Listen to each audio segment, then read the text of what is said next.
여러분, 가족이 갑자기 세상을 떠났을 때 슬픔에 빠진 그 순간에도 우리가 반드시 해야 할 일들이 있다는 것 알고 계셨나요?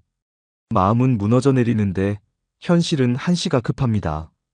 왜냐하면 이 시기를 놓치면 상속세, 과태료, 심지어 법적 분쟁까지 겪게 될 수 있기 때문입니다.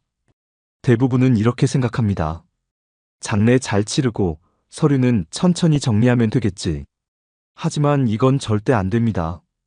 정해진 기간 안에 해야 할 일들이 너무나 많고 그걸 놓치면 경제적 피해가 큽니다. 심지어 돌아가신 줄도 모르고 자동이체로 돈이 빠져나가는 일도 많습니다. 상속을 받을 줄 알았는데 막상 받아보니 채무가 더 많은 경우도 있습니다. 이런 상황에 대비하지 않으면 결국 남겨진 가족에게 큰 부담이 돌아갑니다. 그렇다면 돌아가신 직후부터 우리가 반드시 해야 할 일은 무엇일까요? 상속세, 부동산, 계좌, 휴대폰, 세금 신고까지. 놓치면 안 되는 핵심 절차들을 지금부터 하나씩 알려드리겠습니다. 놓치면 큰일 납니다. 사망 직후 반드시 해야 할 일들. 사망 소식은 갑작스럽게 찾아오고 그 순간 누구나 정신이 없습니다. 하지만 가족이 돌아가셨다면 가장 먼저 해야 할 일은 사망신고입니다. 사망신고는 가족관계등록부에 반드시 등록되어야 합니다. 이 신고는 사망일로부터 한 달 이내에 하게 되어 있습니다. 과태료는 많지 않지만 절차를 미루면 이후 단계가 전부 지연됩니다. 사망신고가 되지 않으면 계좌 정지, 상속재산 확인, 모든 행정 절차가 멈춰버립니다. 그래서 아무리 슬퍼도 신고는 빠르게 해야 합니다. 다음은 사망진단서입니다. 사망진단서는 장례식장에서 반드시 받게 되는 문서입니다. 사망시간, 장소, 원인이 기록되어 있으며 모든 상속 절차의 기초가 됩니다. 은행이나 보험사, 부동산 관련 서류를 처리할 때 필수로 요구됩니다. 따라서 사망진단서는 반드시 복사본을 여러 부 준비해 두는 것이 좋습니다. 계좌는 사망신고가 접수되는 즉시 모두 동결됩니다. 피상속인의 명의로 된 계좌에서는 출금이 불가능해집니다.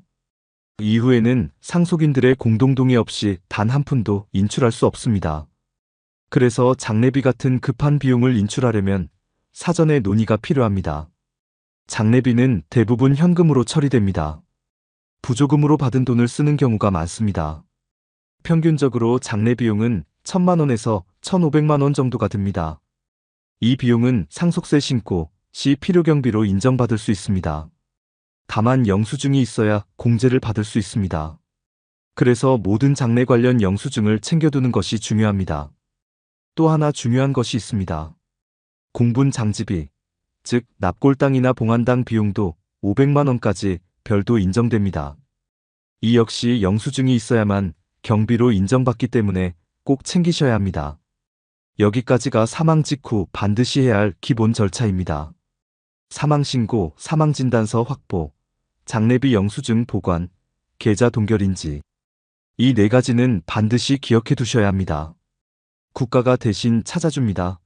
안심상속 원스톱 서비스. 상속 재산을 파악하려면 은행부터 보험, 부동산까지 직접 다 돌아다녀야 할까요? 그렇지 않습니다. 국가에서 제공하는 안심상속 원스톱 서비스를 활용하면 한 번의 신청으로 거의 모든 정보를 확인할 수 있습니다.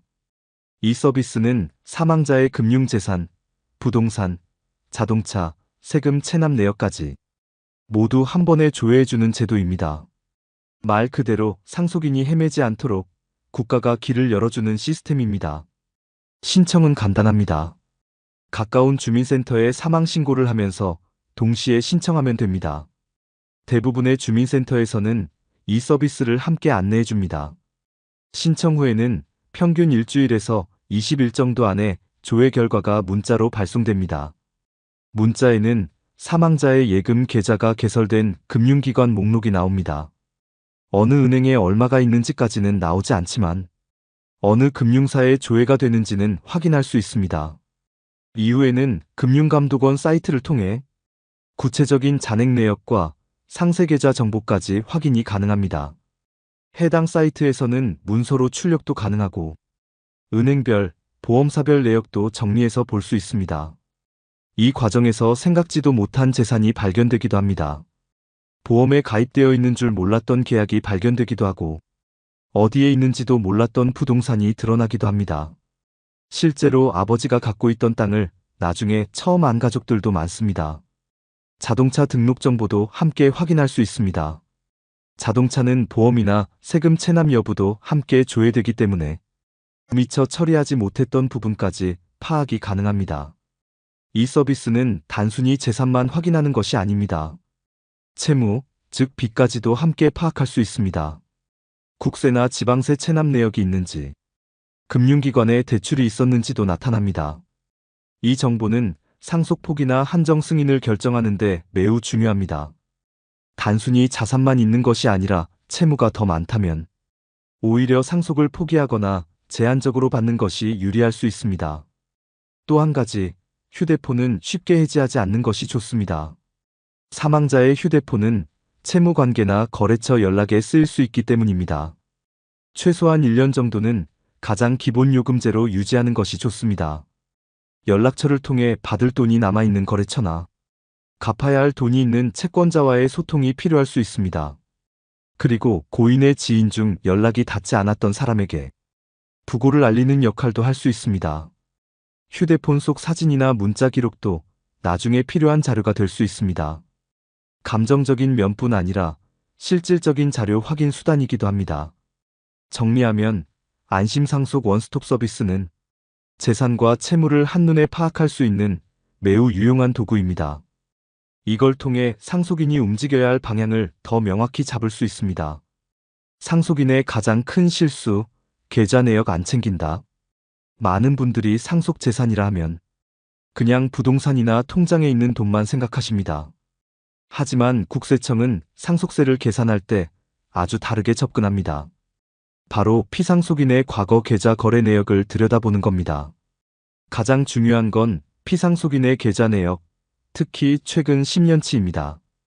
국세청은 20년 동안 어떤 돈이 오갔는지를 전부 확인합니다. 누구에게 어떤 명목으로 보냈는지, 주고받은 내역을 다 조사합니다. 특히 가족 간 거래는 더욱 민감하게 봅니다.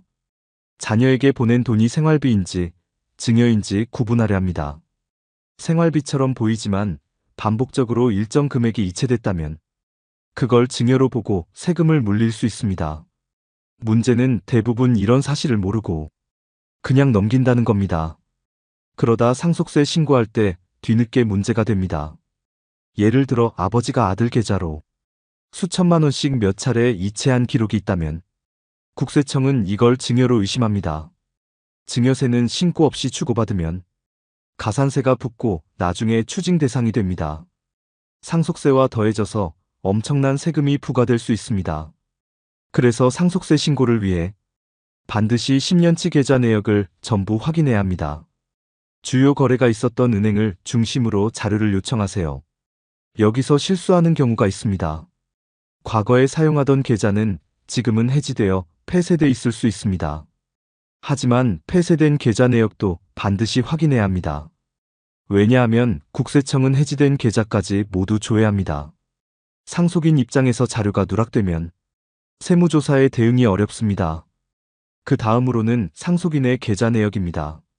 국세청은 증여받은 자의 계좌도 함께 확인합니다.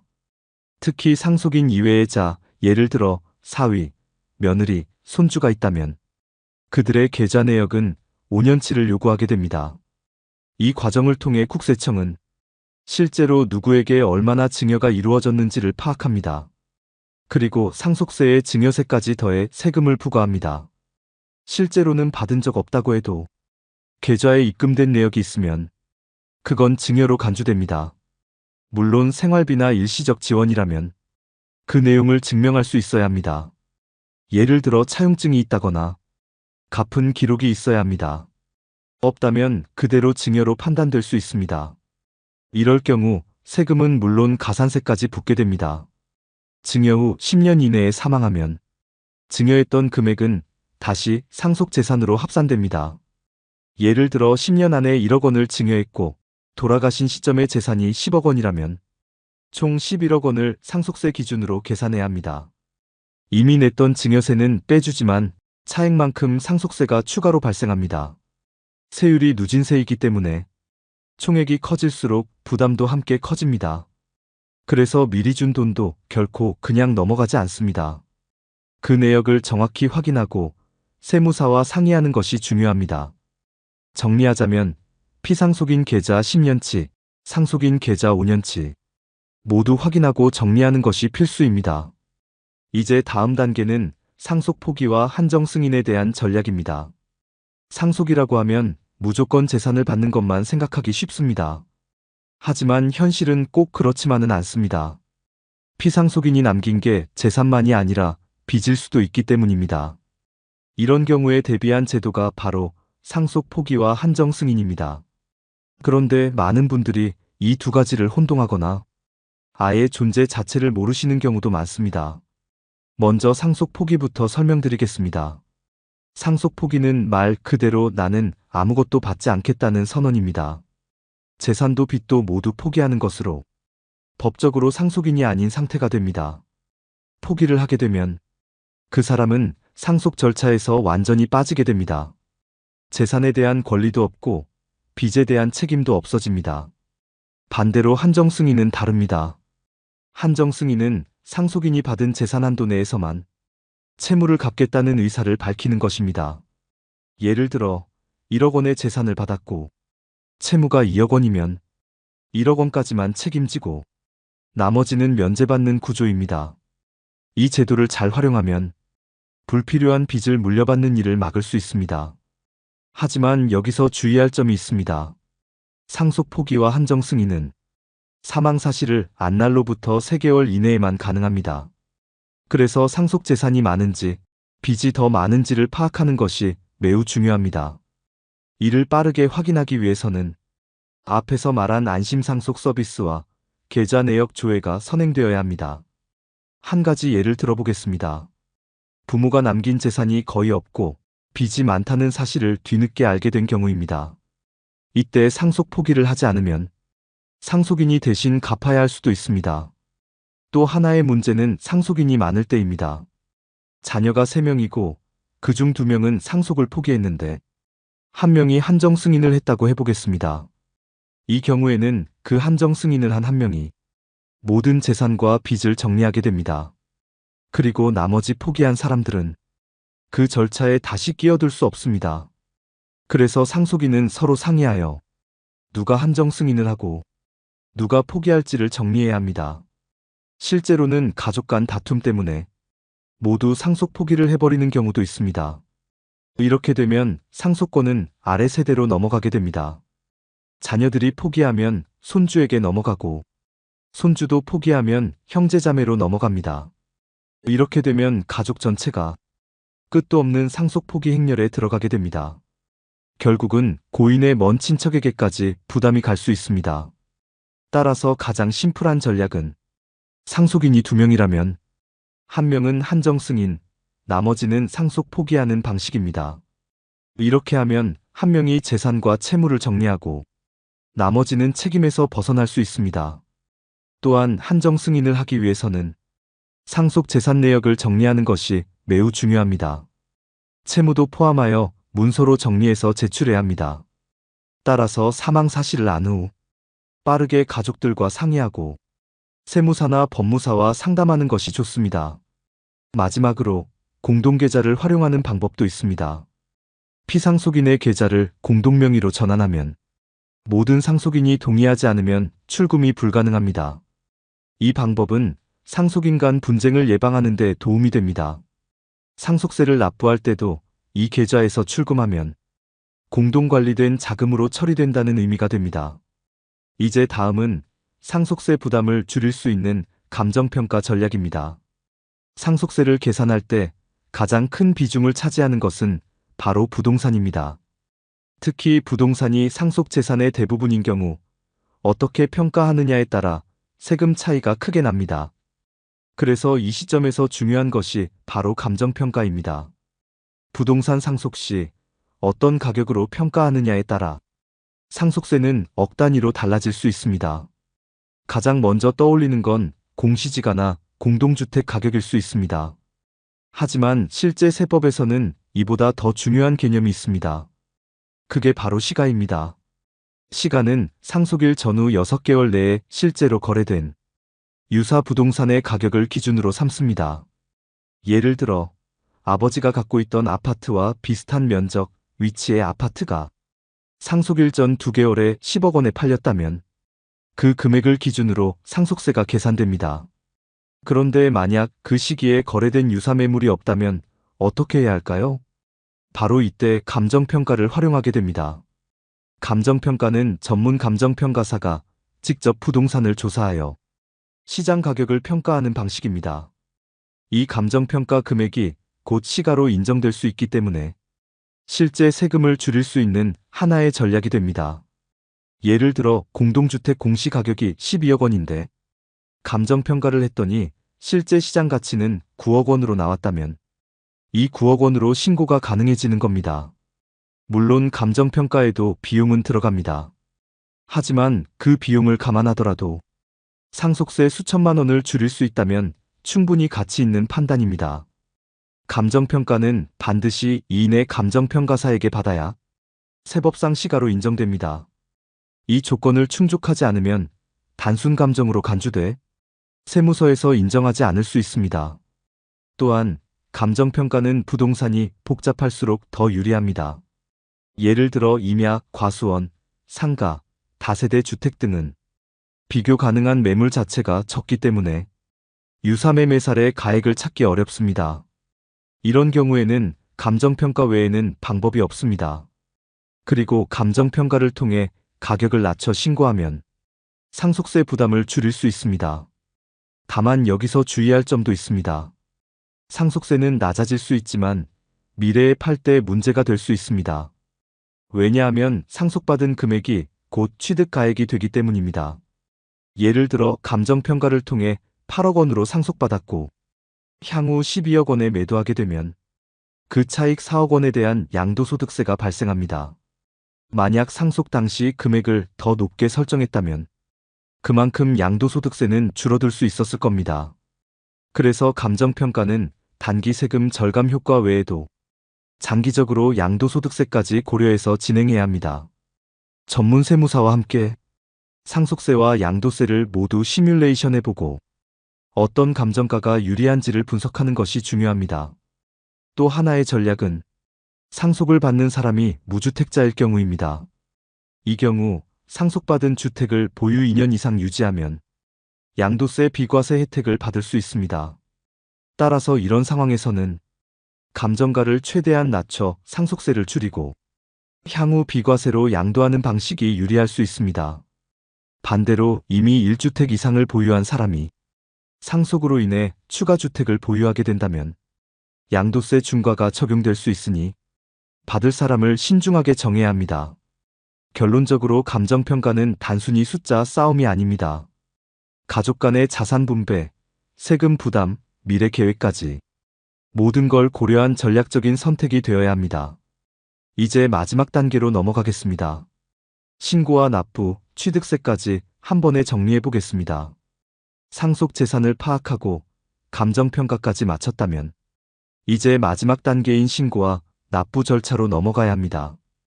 여기서 실수하면 가산세가 붙고 생각보다 많은 금액을 더 내야 할 수도 있습니다. 첫 번째로 꼭 기억해야 할 것은 상속세는 상속 개시일, 즉 사망일로부터 6개월 이내에 신고와 납부를 모두 마쳐야 한다는 점입니다. 신고만 하고 납부를 미루면 납부 불성 시 가산세가 발생합니다.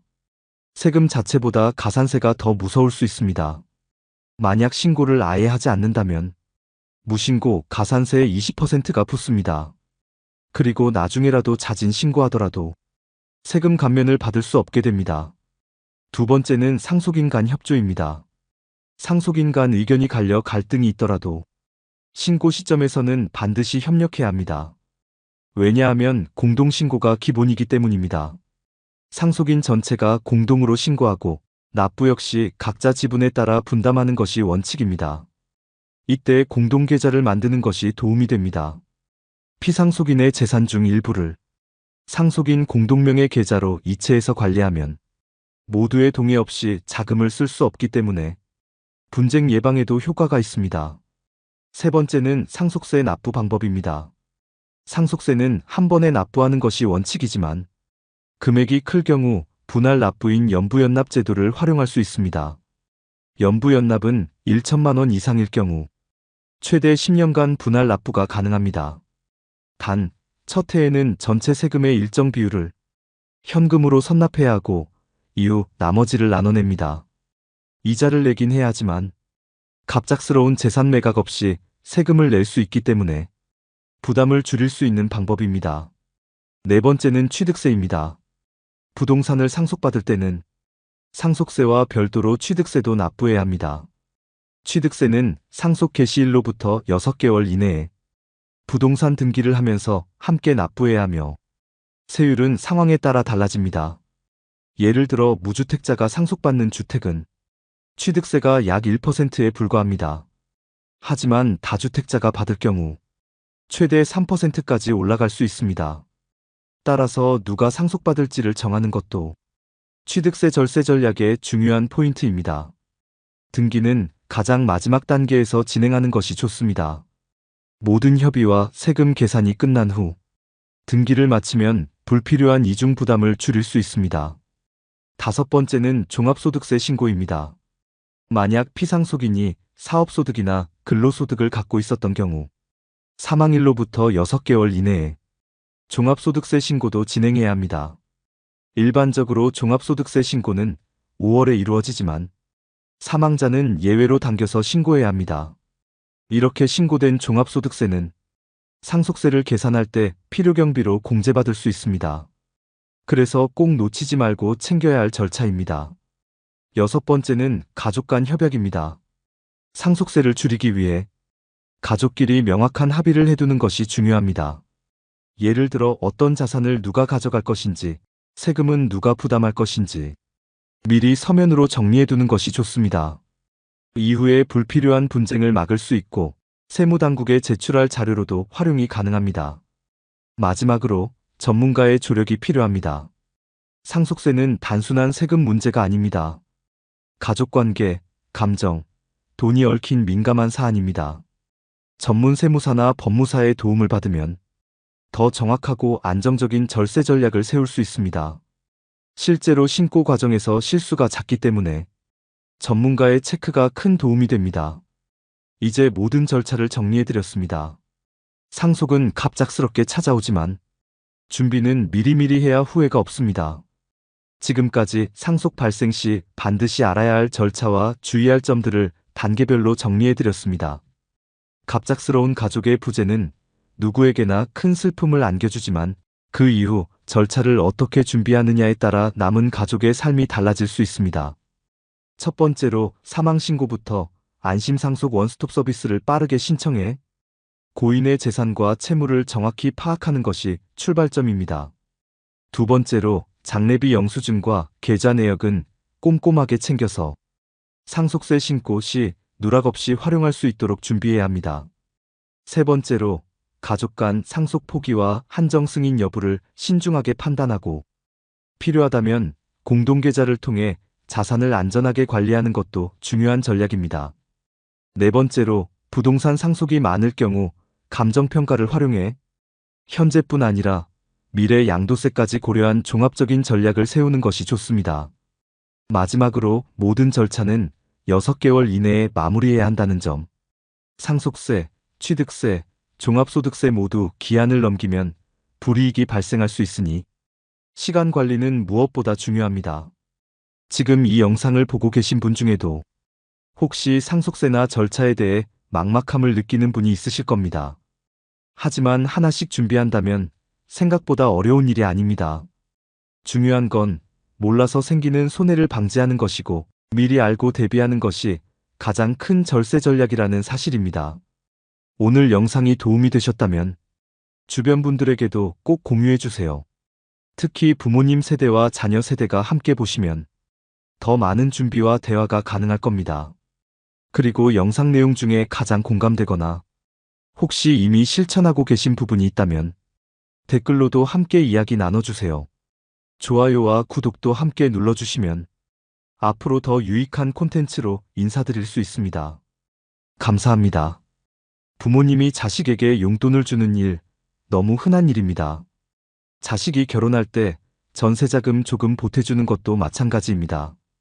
형제끼리 돈을 빌려주고 갚는 일도 그렇게 이상하지 않습니다. 가족 간에는 계산 없이 도와주는 게 당연하다고 생각하기 때문입니다. 그런데 지금은 상황이 달라졌습니다. 국세청이 가족 간 계좌이체까지 하나하나 들여다보고 있기 때문입니다. 그냥 생활비로 보낸 돈이 증여로 바뀌고 작은 도움 하나가 세무조사로 이어지기도 합니다. 심지어 세무공무원들이 추징세금의 일부를 포상금으로 받는 제도까지 생겼습니다. 앞으로는 공무원들 입장에서도 실적이 되는 셈입니다.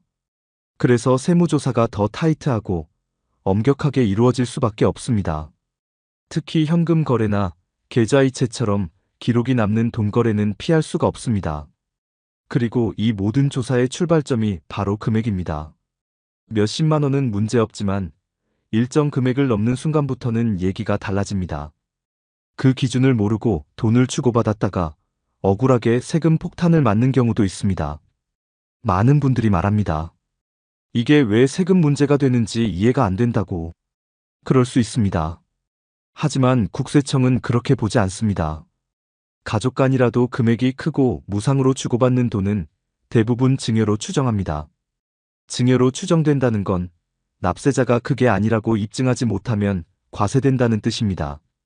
특히 아파트 같은 고가 자산을 구매할 때는 자금 출처 조사가 함께 붙습니다. 한번 의심받기 시작하면 전산으로 자동 추적됩니다. 세무조사는 시작되면 끝까지 갑니다. 이제는 돈을 벌어도 쓰고 나눠도 조심해야 하는 시대입니다.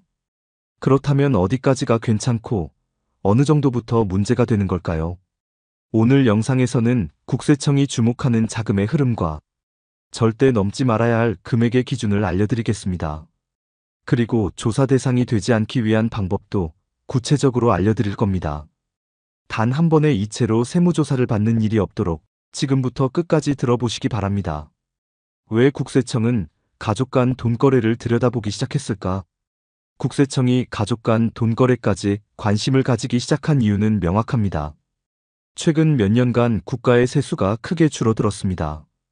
구체적으로는 2년 동안 약 90조 원 규모의 세금이 부족했습니다. 그만큼 나라 살림이 빠듯해졌다는 뜻입니다. 이렇게 세금이 부족해지면 국세청은 세무조사를 강화하게 됩니다. 원래는 기업이나 고소득자 중심으로 조사하던 것을 이제는 일반 국민의 생활 속 거래까지 확대하고 있습니다. 그 중에서도 가장 손쉽게 세금을 거둘 수 있는 분야가 바로 증여세입니다. 누군가에게 돈을 무상으로 주면 그게 증여가 되기 때문입니다. 국세청은 가족 간 자금 이동이 많다는 사실을 이미 알고 있습니다. 특히 자식에게 아파트 전세금이나 결혼자금을 지원하는 경우가 많습니다.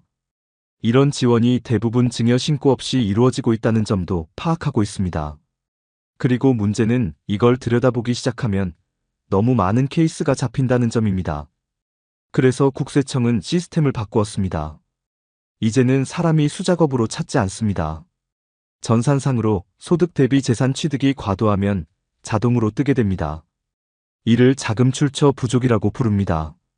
소득은 적은데 고가의 아파트를 사거나 큰 현금을 움직이면 바로 표시됩니다. 이 금액이 일정 수준을 넘기면 조사 대상으로 지정됩니다.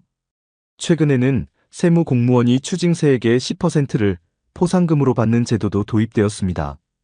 즉, 공무원 입장에서도 조사를 철저히 할 이유가 생긴 셈입니다.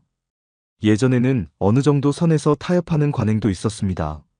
하지만 이제는 그런 여유가 사라졌습니다. 실적이 곧 포상으로 이어지기 때문에 더 꼼꼼하게 조사합니다. 심지어 가족 간 자금이 오간 이유도 증명하라고 요구할 수 있습니다. 이런 상황에서 가장 중요한 건 미리 알고 준비하는 것입니다. 자금 출처에 대한 설명, 증빙 자료, 그리고 이체 내역의 메모까지도 중요합니다. 이제는 그냥 줬다는 말로는 충분하지 않습니다. 금액이 크면 무조건 의심받는 시대가 왔습니다. 왜 세무조사가 강화되고 있는지를 이해하면 왜 내 계좌이체 하나가 조사로 이어지는지를 이해할 수 있습니다. 그리고 거기서부터 대응이 시작됩니다. 국세청의 시선이 바뀐 만큼 우리도 생활 방식과 돈의 흐름을 조심스럽게 다듬어야 합니다. 이 금액 이상이면 무조건 의심받습니다. 세무조사의 시작점은 결국 금액입니다. 국세청은 자금 이동의 규모를 가장 먼저 봅니다. 그 중에서도 가족 간 계좌이체나 현금 거래가 많으면 바로 의심 대상이 됩니다. 여기서 중요한 기준이 있습니다. 바로 증여세가 면제되는 금액입니다. 부모가 자녀에게 줄 수 있는 증여 면제 한도는 10년 기준으로 5천만 원입니다. 미성년 자녀는 2천만 원까지입니다. 이 금액을 넘어서면 반드시 증여세를 신고해야 합니다. 신고하지 않고 돈만 넘기면 언젠가는 과세 통보를 받게 됩니다. 국세청은 소득신고 자료와 금융거래 데이터를 매칭시킵니다. 예를 들어 자녀의 소득이 누적해서 3억인데 15억짜리 아파트를 샀다면 문제가 생깁니다. 남은 12억은 어디서 났는지를 설명해야 합니다. 이걸 설명하지 못하면 자금 출처 조사로 이어지고 결과적으로 증여세가 나올 수 있습니다. 또 하나 주의할 점은 단순 계좌이체도 증여로 간주된다는 점입니다. 용돈이라고 생각하고 부모가 자녀에게 1년에 1천만 원씩 보냈다면 10년 누적 금액이 1억이 넘어갈 수도 있습니다. 이럴 경우 추후 문제가 생기면 전 기간을 거슬러 증여세를 추징당할 수 있습니다. 또 증여세는 가산세가 붙기 때문에 세금 부담이 훨씬 커집니다. 증여세 가산세는 무신고 시 최대 40%까지 붙을 수 있습니다. 처음에는 단순한 가족 간 도움일 수 있지만 금액이 커지면 그 자체로 세법상 증여가 됩니다. 현금뿐 아니라 차량, 부동산, 예금 계좌도 모두 포함됩니다. 심지어 부모가 자녀 대신 학자금 대출을 갚아준 것도 증여로 간주될 수 있습니다. 일상적인 지원이라고 생각했던 많은 행위들이 세법상 증여에 해당될 수 있습니다. 그래서 국세청은 일정 금액 이상이면 무조건 증여로 추정합니다. 추정이라는 말은 납세자가 아니라고 증명하지 않으면 그대로 과세하겠다는 뜻입니다. 억울하더라도 입증 자료가 없으면 말이 통하지 않습니다. 가장 좋은 방법은 금액을 분산하고 상황에 따라 증여 신고를 병행하는 것입니다. 또한 자금 이체 시에는 계좌 메모를 반드시 남겨야 합니다. 예를 들어 생활비 또는 학자금, 병원비 등 구체적인 내용을 적는 것이 좋습니다. 그렇게 하면 나중에 기억이 안 나더라도 이체 목적을 추정할 수 있습니다. 국세청이 가장 먼저 보는 것은 자금의 흐름이고 그 흐름에서 가장 민감한 부분이 바로 고액 이체입니다. 금액 기준을 넘기는 순간 조사의 가능성이 급격히 높아집니다. 자녀가 무직이거나 사회초년생인 경우에는 더 민감하게 작용합니다. 소득이 없는데 큰 돈을 움직이면 의심받을 수밖에 없습니다. 그래서 가족 간에라도 금액이 크면 반드시 신고 여부를 고민해야 합니다. 가끔은 증여세보다 차용 방식이 더 나은 선택일 수도 있습니다. 어떻게 전달하느냐, 어떤 방식으로 남기느냐에 따라 결과가 완전히 달라집니다. 국세청은 시스템으로 데이터를 추적하기 때문에 절대 무시하면 안 됩니다. 누구에게도 예외는 없습니다. 한번 포착되면 전 계좌와 사용 내역이 모두 분석됩니다. 한 사람의 문제가 아니라 가족 전체의 문제가 될 수도 있습니다. 그래서 금액 기준을 알고 그 선을 넘기지 않도록 주의하는 것이 가장 중요합니다. 이제는 단순한 계좌이체 하나도 신중하게 생각해야 하는 시대입니다. 부모 자식 간 어디까지가 생활비고 어디서부터 증여인가? 많은 분들이 묻습니다. 자식에게 생활비 주는 것도 세금 대상이 되나요? 결론부터 말하자면 경우에 따라 다릅니다. 생활비는 원칙적으로 증여세 과세 대상이 아닙니다. 부모가 자녀에게 부양 목적의 생활비를 지원하는 것은 법적으로 허용됩니다. 하지만 문제는 금액과 상황입니다. 단순한 용돈이나 병원비는 문제가 되지 않습니다. 하지만 고액의 현금이나 자산을 이전하는 경우에는 다른 이야기입니다. 국세청은 정상적인 생활비의 범위를 정해두고 있진 않습니다. 하지만 통상적으로 그 금액이 소득 대비 너무 크면 의심하게 됩니다. 예를 들어 매달 100만 원씩 자녀에게 송금했다면 큰 문제는 아닐 수 있습니다. 하지만 갑자기 몇 천만 원을 이체하면 상황은 달라집니다. 그 금액이 생활비가 아니라 자산 형성에 쓰였다면 증여로 볼 수 있습니다. 예를 들어 자녀 명의로 펀드를 가입하거나 아파트 계약금을 대납했다면 문제가 됩니다. 실제로 가장 많이 조사되는 분야가 바로 전세자금 지원입니다. 결혼하면서 전세를 구하는 자녀에게 부모가 지원하는 경우가 많습니다. 이때 자금 출처 조사가 함께 이루어질 가능성이 매우 높습니다. 자녀가 신혼집을 구하는데 부모가 2억 이상을 송금했다면 반드시 신고 여부를 따져봐야 합니다. 신고 없이 자금을 이체했다가 나중에 문제가 생기면 소명하기 어렵습니다. 또 자녀가 미성년자인 경우에는 기준이 더 엄격하게 적용됩니다. 미성년자에 대한 비과세 증여 한도는 10년에 2천만 원입니다. 이 금액을 넘는 순간부터는 증여세가 발생할 수 있습니다. 성년 자녀는 10년에 5천만 원까지 가능합니다. 하지만 이마저도 단순 용돈이나 생활비로 보려면 사용 내역이 명확해야 합니다. 자녀의 생활에 필요한 비용, 교육비, 병원비 등은 비과세입니다. 특히 교육비는 중요한 포인트입니다. 유학비, 학원비, 등록금은 비과세 항목으로 인정됩니다. 이 점을 활용해서 고액을 지원하는 경우도 실제 많습니다. 하지만 이 역시 목적이 불분명하면 문제가 됩니다. 교육비라는 명목으로 큰 금액을 보냈지만 실제로는 다른 데 썼다면 증여로 간주됩니다. 또 정기적으로 큰 금액을 동일 계좌로 이체하면 생활비로 보기 어렵다는 시각도 있습니다. 예를 들어 매달 500만 원을 이체하고 그 돈으로 자녀가 차를 샀다면 그건 자산 취득입니다. 생활비가 아닌 자산 형성으로 해석되면 과세 대상이 됩니다. 그래서 이체 시에는 반드시 이체 메모를 활용해야 합니다. 병원비, 교육비, 생활비 등 구체적으로 적어두면 도움이 됩니다. 또한 이체 내역과 실제 사용 내역이 일치하면 더 좋습니다. 카드 사용 내역이나 결제 영수증을 보관해 두는 것도 방법입니다. 이런 자료가 있어야 나중에 세무조사 시 소명할 수 있습니다. 문제는 시간이 지났을 때입니다. 몇 년 전 일이라 정확히 기억도 나지 않고 증빙도 없다면 납세자가 불리해집니다. 국세청은 일단 증여로 추정하기 때문에 입증 책임이 납세자에게 있습니다. 억울하더라도 증거가 없으면 설명이 받아들여지지 않습니다. 부모와 자식 사이의 도움이라도 금액이 크고 반복되면 기록을 남겨야 합니다. 생활비로 간주받기 위한 가장 확실한 방법은 소득 범위 내에서의 정기적인 지원입니다. 또한 자녀의 나이, 직업, 소득 유무도 고려됩니다. 예를 들어 자녀가 고등학생이거나 취업준비생이라면 어느 정도 생활비는 인정될 수 있습니다. 하지만 자녀가 소득이 있는 직장인이라면 생활비 명목의 지원도 증여로 볼 수 있습니다. 그래서 중요한 건 왜 이 돈을 줬는가가 아니라 어떻게 사용했는가입니다. 자녀가 돈을 받아서 어떤 용도로 썼는지가 판단 기준이 됩니다. 생활비인지 증여인지는 결국 정황과 기록이 결정합니다. 따라서 부모 자식 간의 돈 거래도 반드시 신중하게 접근해야 합니다. 차라리 빌렸다고 하세요. 차용증이 살 길입니다. 가족 간에 큰 금액을 주고받을 일이 생기면 많은 분들이 고민합니다. 증여세를 내고 주자니 아깝고 그냥 주자니 세무조사가 걱정됩니다.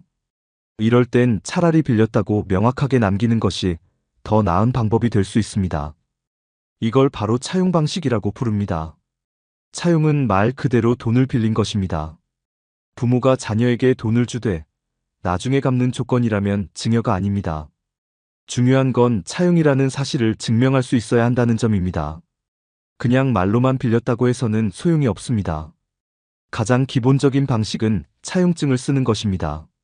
차용증에는 날짜, 금액, 상환 조건, 이자, 유무 등을 명확히 기재해야 합니다. 특히 상환 계획이 들어가야 합니다. 예를 들어 2년 안에 갚겠다, 혹은 매달 일정 금액씩 갚겠다 같은 내용입니다. 이자를 낼 경우 그 내용도 반드시 포함해야 합니다. 하지만 무이자도 가능합니다. 무이자 차용은 일정 금액 이하에서는 허용됩니다. 현재 기준으로는 2억 1,700만 원까지는 무이자 차용이 가능합니다. 이 금액은 개인 간 거래에서 세법상 허용되는 범위입니다. 이 금액을 넘어서면 이자를 지급하지 않으면 국세청이 증여로 간주할 수 있습니다. 그래서 무이자로 돈을 빌릴 경우는 반드시 이 한도를 지켜야 안전합니다. 그리고 실제로 원금을 조금씩이라도 갚는 것이 중요합니다. 그냥 차용증만 쓰고 돈을 안 갚으면 국세청은 그 자체로 증여로 판단할 수 있습니다. 예를 들어 부모에게 2억 원을 빌렸다고 하면 매달 50만 원이라도 갚는 흔적이 필요합니다. 이런 상환 기록이 남아있어야 빌렸다는 주장을 뒷받침할 수 있습니다. 또 하나 중요한 건 차용은 개인별로 적용된다는 점입니다. 즉, 나와 배우자가 각각 부모님에게 2억 1,700만 원씩 빌릴 수 있습니다.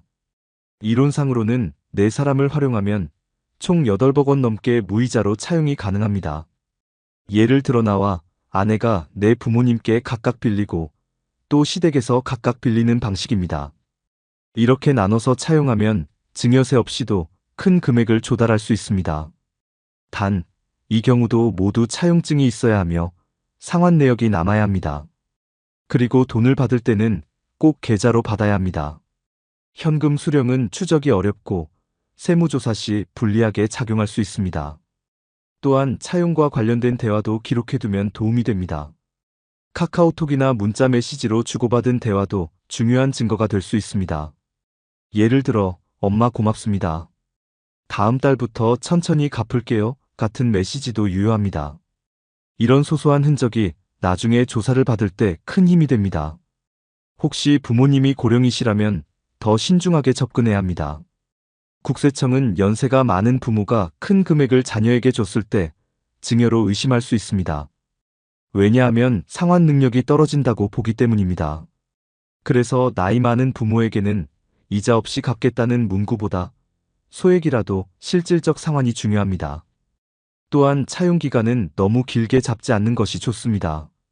보통 5년 이하로 설정하는 것이 현실적입니다. 금액이 크면 이자를 내는 것도 고려해 볼 수 있습니다. 하지만 이자를 낼 경우 부모님은 이자소득세를 부담하게 됩니다. 개인 간 거래에서 이자소득세율은 27.5%로 매우 높습니다. 이자 대신 원금 분할 상환 방식을 선택하는 것이 더 효율적입니다. 정기적인 상환만 있다면 무이자라도 충분히 차용으로 인정받을 수 있습니다. 결론적으로 큰 금액을 자녀에게 지원할 계획이라면 증여세를 내든지 차용증을 쓰든지 둘 중 하나는 반드시 선택해야 합니다. 그냥 줘버리면 나중에 돌이킬 수 없습니다. 차용이라는 형식을 갖추면 세금도 피하고 관계도 지킬 수 있습니다. 그리고 무엇보다 억울한 세무조사를 피할 수 있습니다. 현금으로 줘도 국세청은 다 알고 있습니다. 많은 사람들이 계좌로 주면 기록이 남을까봐 현금으로 돈을 주려고 합니다. 현금은 흔적이 없을 것 같다는 생각 때문입니다. 하지만 그 생각은 완전히 틀렸습니다. 지금은 현금을 주고받아도 국세청은 대부분 파악할 수 있습니다. 이유는 바로 고액 현금 거래보고 제도 때문입니다. 이 제도는 하루에 일정 금액 이상의 현금이 입출금되면 자동으로 국세청에 통보됩니다. 현재 기준으로는 하루에 1,000만 원 이상 현금을 입금하거나 출금하면 바로 보고됩니다. 이 보고는 은행이 금융정보분석원을 통해 국세청에 자동으로 전달하는 시스템입니다. 즉, 내가 몰래 현금으로 입금했다고 해도 국세청은 다 알고 있는 셈입니다. 이 현금 거래는 은행 창구에서 직접 하거나 ATM을 통해서 해도 적용됩니다. 게다가 이 보고 시스템은 하루 단위로 작동합니다. 그러다 보니 1,000만 원을 나눠서 여러 날에 걸쳐 입금하려는 분들도 생깁니다. 예를 들어 하루에 990만 원씩 입금하면 괜찮겠지 생각하는 거죠. 하지만 이 역시 안심할 수 없습니다. 은행에는 의심거래보고 제도라는 것이 따로 존재합니다. 이것은 금액이 기준에 못 미쳐도 이상하다고 판단되면 보고하는 제도입니다. 예를 들어 같은 사람이 2, 3일 간격으로 계속 고액 현금을 입금한다면 은행 직원이 의심할 수 있습니다. 그 경우 별도의 보고서가 만들어지고 국세청에 전달됩니다. 은행 직원이 보고를 하지 않으면 오히려 제재를 받기 때문에 보고를 더 철저히 하게 됩니다.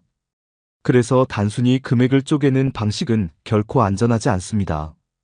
특히 가족 간의 현금 거래일 경우 금액과 관계없이 더 민감하게 볼 수 있습니다.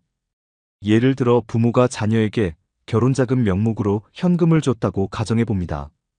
이 돈이 은행 계좌에 입금되거나 부동산 취득에 사용된다면 추적이 가능합니다. 부동산은 국세청이 자금 출처를 확인할 때 가장 먼저 보는 분야입니다.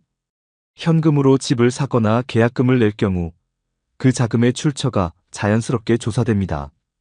결국 현금이라고 해도 쓰는 순간부터 흔적이 남는 것입니다. 또 하나 중요한 사실은 국세청은 패턴을 분석합니다.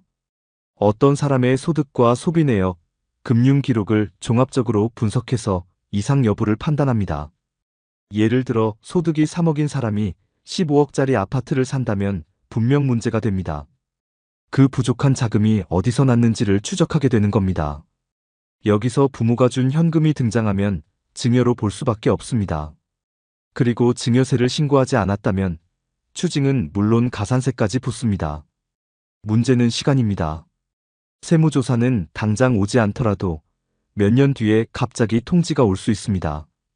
국세청은 최대 10년까지 기록을 보관하고 조사할 수 있습니다. 그리고 세금은 소급해서 추징이 가능합니다. 따라서 지금 당장은 괜찮아 보여도 몇 년 후에 문제가 될 수 있습니다. 또한 가족 간의 거래라면 더욱 민감합니다. 국세청은 가족 간 현금 거래를 기본적으로 증여로 추정합니다. 이 말은 입증 책임이 납세자에게 있다는 뜻입니다. 즉, 내가 증여가 아니라고 주장하려면 스스로 증거를 내야 합니다. 현금 거래는 그 자체로 증거가 부족하다는 것이 문제입니다. 계좌 거래처럼 이체 내역이나 메모가 남지 않기 때문입니다. 그래서 억울해도 입증이 어렵습니다. 실제로 이런 문제로 세무서에 불려가는 사례가 늘고 있습니다. 이런 일들을 막기 위해서는 차라리 처음부터 증여 신고를 하거나 차용증을 작성하는 편이 낫습니다. 적은 금액이 아니라면 반드시 사전 준비가 필요합니다. 현금이라고 해서 국세청이 모를 거라고 생각하면 오산입니다. 현금이 오히려 더 의심받을 수 있다는 점을 꼭 기억하셔야 합니다.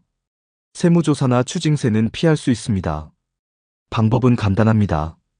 현금 거래를 하기 전에 어떤 용도인지, 어떤 방식으로 주고받을 것인지 명확히 해두는 것입니다. 그리고 그 내역을 남기는 것입니다. 안전하다고 생각한 현금도 결국엔 국세청의 눈을 피할 수 없습니다. 현명하게 대응하는 것이 가장 좋은 방법입니다. 가족끼리 주고받은 돈, 이건 괜찮습니다. 가족 간 자금 거래가 모두 세금 대상은 아닙니다. 국세청도 상식적인 거래까지 과세하진 않습니다. 중요한 건 그 돈의 성격과 사용 목적입니다. 생활비, 교육비, 병원비 등 실제 생활에 필요한 비용은 대부분 증여세 대상이 아닙니다. 예를 들어 부모가 자녀의 병원비를 대신 내준 경우 이는 비과세 항목입니다. 자녀가 고등학생일 때 학원비나 등록금을 대신 내준 것도 증여로 보지 않습니다.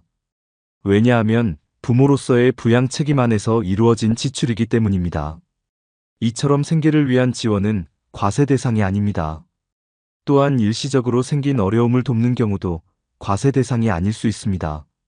예를 들어 갑자기 실직한 자녀에게 몇 달간 생활비를 지원하는 것은 문제되지 않습니다. 단, 이럴 때도 중요한 것은 금액과 횟수입니다. 한 번에 1,000만 원이 넘는 돈을 자주 보낸다면 의심의 여지가 생깁니다. 반대로 정기적이고 소액이라면 문제될 가능성이 거의 없습니다. 또 하나의 예외는 부부간의 자금 거래입니다. 배우자 사이의 계좌이체는 원칙적으로 증여세가 과세되지 않습니다. 왜냐하면 부부는 공동생활을 하는 관계로 인정되기 때문입니다. 생활비, 자녀 양육비, 교육비 등 모든 경제활동이 함께 이루어지기 때문입니다. 예를 들어 남편 월급에서 생활비로 1,000만 원을 아내에게 이체해도 문제가 없습니다.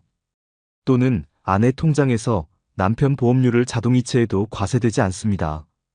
이런 건 대부분의 가정에서 흔히 있는 일이기 때문입니다. 그러나 단 하나, 부동산을 공동명의로 취득할 때는 조심해야 합니다. 특히 한 명만 소득이 있는 상황에서 공동명의로 고가 아파트를 구입하면 문제가 생깁니다. 왜냐하면 소득이 없는 배우자가 자기 돈으로 취득한 게 아니라면 증여로 간주될 수 있기 때문입니다.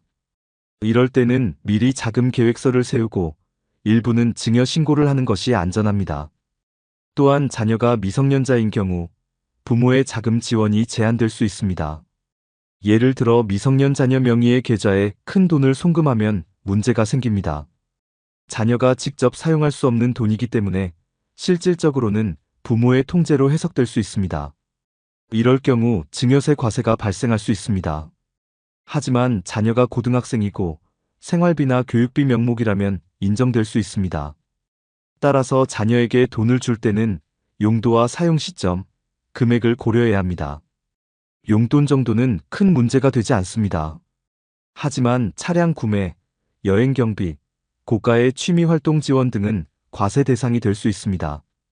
특히 자녀가 성인이라면 더욱 주의가 필요합니다. 성인 자녀에게 일정 금액 이상을 지원하면 증여세 문제가 바로 따라옵니다. 따라서 자녀가 소득이 있을 경우에는 자금 지원보다는 차용 방식이 더 안전합니다. 그리고 자주 묻는 질문 중 하나가 손주에 대한 용돈이나 세뱃돈입니다. 이런 건 대부분 소액이라면 과세 대상이 아닙니다. 세뱃돈처럼 반복적이지 않은 일회성 지급은 세법상 크게 문제되지 않습니다. 하지만 매달 일정 금액을 정기적으로 입금하는 경우는 이야기가 다릅니다. 그럴 경우 증여 여부를 따져봐야 합니다. 또한 친척 간의 거래도 마찬가지입니다. 형제나 자매에게 돈을 줄 경우에도 증여세가 적용될 수 있습니다. 특히 사업자금 명목으로 큰 금액을 지원했다면 더 주의가 필요합니다. 정리하자면 가족 간 거래에서도 상식적인 수준에서 이루어진 돈은 괜찮습니다. 생활비, 교육비, 병원비 등 일상적인 지출은 과세되지 않습니다. 하지만 그 이상의 금액이거나 자산 취득과 관련된 지원은 반드시 점검해야 합니다. 기준을 넘으면 증여세 신고를 하든 차용증을 쓰든 준비가 필요합니다. 세금은 억울해도 피하기 어렵습니다. 처음부터 괜찮은 돈인지 아닌지를 따져보는 습관이 중요합니다. 오늘 이야기 어떠셨나요? 가족끼리 주고받은 돈이 문제될 수도 있다는 말, 사실 처음 들으면 납득하기 어려운 부분도 있을 겁니다. 부모가 자식에게, 자식이 부모에게 생활비를 보내는 건 흔한 일이죠. 하지만 국세청 입장에서는 그 모든 흐름이 과세 대상인지 아닌지를 판단하는 근거가 됩니다. 그리고 그 판단 기준은 생각보다 단순하지 않습니다. 특히 요즘처럼 세수 부족이 큰 상황에서는 과세 대상이 아닌 것도 들여다볼 수 있습니다. 실제로 세무 공무원들이 추징한 세금에 따라 포상금을 받는 제도까지 도입됐습니다. 이 말은 앞으로는 세무조사가 더 강해질 수 있다는 의미이기도 합니다. 가족 간 거래라고 방심해서는 안 됩니다. 현금이든 계좌이체든 기록이 남는 이상 꼬리가 잡힐 수 있습니다. 그렇다면 우리는 어떻게 해야 할까요? 가장 중요한 건 평소에 준비를 잘 해두는 겁니다. 생활비처럼 비과세 대상인 경우라도 메모를 남기고 근거를 남겨두는 습관이 필요합니다. 증여가 맞다면 과감하게 증여세 신고를 하는 것이 가장 깔끔합니다. 세금을 줄이려다 탈세로 오해받으면 더 큰 손해로 이어집니다. 부모님의 지원이 필요한 경우 일부는 차용증을 써서 빌리는 형식으로 바꾸는 것도 방법입니다. 단순히 돈을 받는 것이 아니라 빌린다는 증거와 상환 계획을 갖추는 것이죠. 또한 무이자로 빌릴 수 있는 범위가 있다는 점도 잘 활용해 보시기 바랍니다. 부부간 거래는 비교적 안전하지만 고가의 부동산을 공동 명의로 취득하는 경우에는 증여세가 나올 수 있습니다. 이럴 땐 명의 비율과 자금 계획서를 꼼꼼히 따져보는 게 좋습니다. 마지막으로 현금 입출금은 아무 흔적이 안 남을 거라 생각할 수 있지만 그건 오산입니다. 고액 현금 거래는 자동으로 국세청에 통보됩니다. 그걸 피해보겠다고 일부러 쪼개서 입금하는 건 더 위험한 방법이 될 수 있습니다. 결국 중요한 건 내가 주고받는 돈이 어떤 돈인지 스스로 설명할 수 있어야 한다는 겁니다. 그 설명이 가능하면 억울한 세금 폭탄도 피할 수 있습니다. 지금 이 영상을 보신 분들 중에는 이미 가족 간 거래를 하고 계신 분들도 있을 겁니다. 또는 앞으로 주택 자금이나 생활비 등 자금을 지원해야 할 상황이 생길 수도 있겠죠. 이제는 무심코 돈을 주고받는 것이 아니라 한 번쯤 이게 괜찮은 건지 점검해보는 습관을 들이시길 바랍니다. 오늘 내용을 정리하자면 3가지 기억하시면 됩니다. 첫째, 가족 간 거래도 증여세 대상이 될 수 있다. 둘째, 생활비와 교육비처럼 비과세 항목도 있지만 큰 금액은 반드시 기록을 남겨야 한다. 셋째, 증여가 맞으면 신고하고 빌리는 거라면 차용증과 상환 내역을 꼭 준비해야 한다. 그럼 여기서 시청자 여러분께 질문 하나 드리겠습니다. 혹시 가족 간에 큰 금액을 주고받은 적이 있으신가요? 또는 그 과정에서 세금 문제로 고민하신 적 있으신가요? 댓글로 여러분의 경험을 나눠주세요. 이 영상이 도움이 되셨다면 좋아요와 구독, 그리고 주변 분들과의 공유도 부탁드립니다. 여러분의 한 번의 클릭이 더 많은 분들에게 중요한 정보를 전할 수 있게 해줍니다. 앞으로도 실생활에 꼭 필요한 정보, 쉽게 이해할 수 있는 방식으로 전해드리겠습니다. 지금까지 시청해주셔서 감사합니다. 여러분의 자산이 안전하게 지켜지길 진심으로 응원합니다. 다음 영상에서 다시 뵙겠습니다. 가끔은 이런 생각이 들 때가 있습니다. 그때 그 말을 그냥 넘기지 말았어야 했는데, 처음부터 마음이 좀 불편했는데 괜히 참았던 것 같다는 후회 말입니다. 사실 그게 경고였던 거죠. 관계를 정리하라는 신호였습니다. 여러분도 이런 경험 있으셨을 겁니다. 이번만은 괜찮겠지. 예전엔 좋은 사람이었으니까. 그렇게 한 번, 두 번, 세 번 기회를 주다 보면 결국 상처는 내 몫이 됩니다. 우리는 나이가 들수록 사람을 잃는 게 두렵다고 하지만 사실 더 무서운 건 잘못된 사람을 곁에 두는 겁니다. 오늘 영상에서는 관계 속에서 꼭 경계해야 할 사람들의 행동을 짚어보겠습니다. 크게 세 가지입니다. 한 번쯤은 그냥 넘어갔지만 반복되면 결코 가볍게 볼 수 없는 행동들입니다. 지금부터 말씀드리는 세 가지 중 한 가지라도 반복된다면 그 관계는 반드시 다시 생각해 보셔야 합니다. 왜냐하면 사람과 보내는 시간에 따라 우리의 인생 방향이 달라지기 때문입니다. 좋은 사람 곁에 있으면 내가 좋아지고 나쁜 사람 곁에 있으면 결국 나도 무너지게 됩니다. 그럼 지금부터 본격적으로 시작하겠습니다. 무시와 무례함이 반복된다면 다시는 기회를 주지 마세요. 처음에는 우연이라고 생각했을 수 있습니다. 그 사람이 그냥 기분이 안 좋았던 날이라고 넘겼을 수도 있습니다.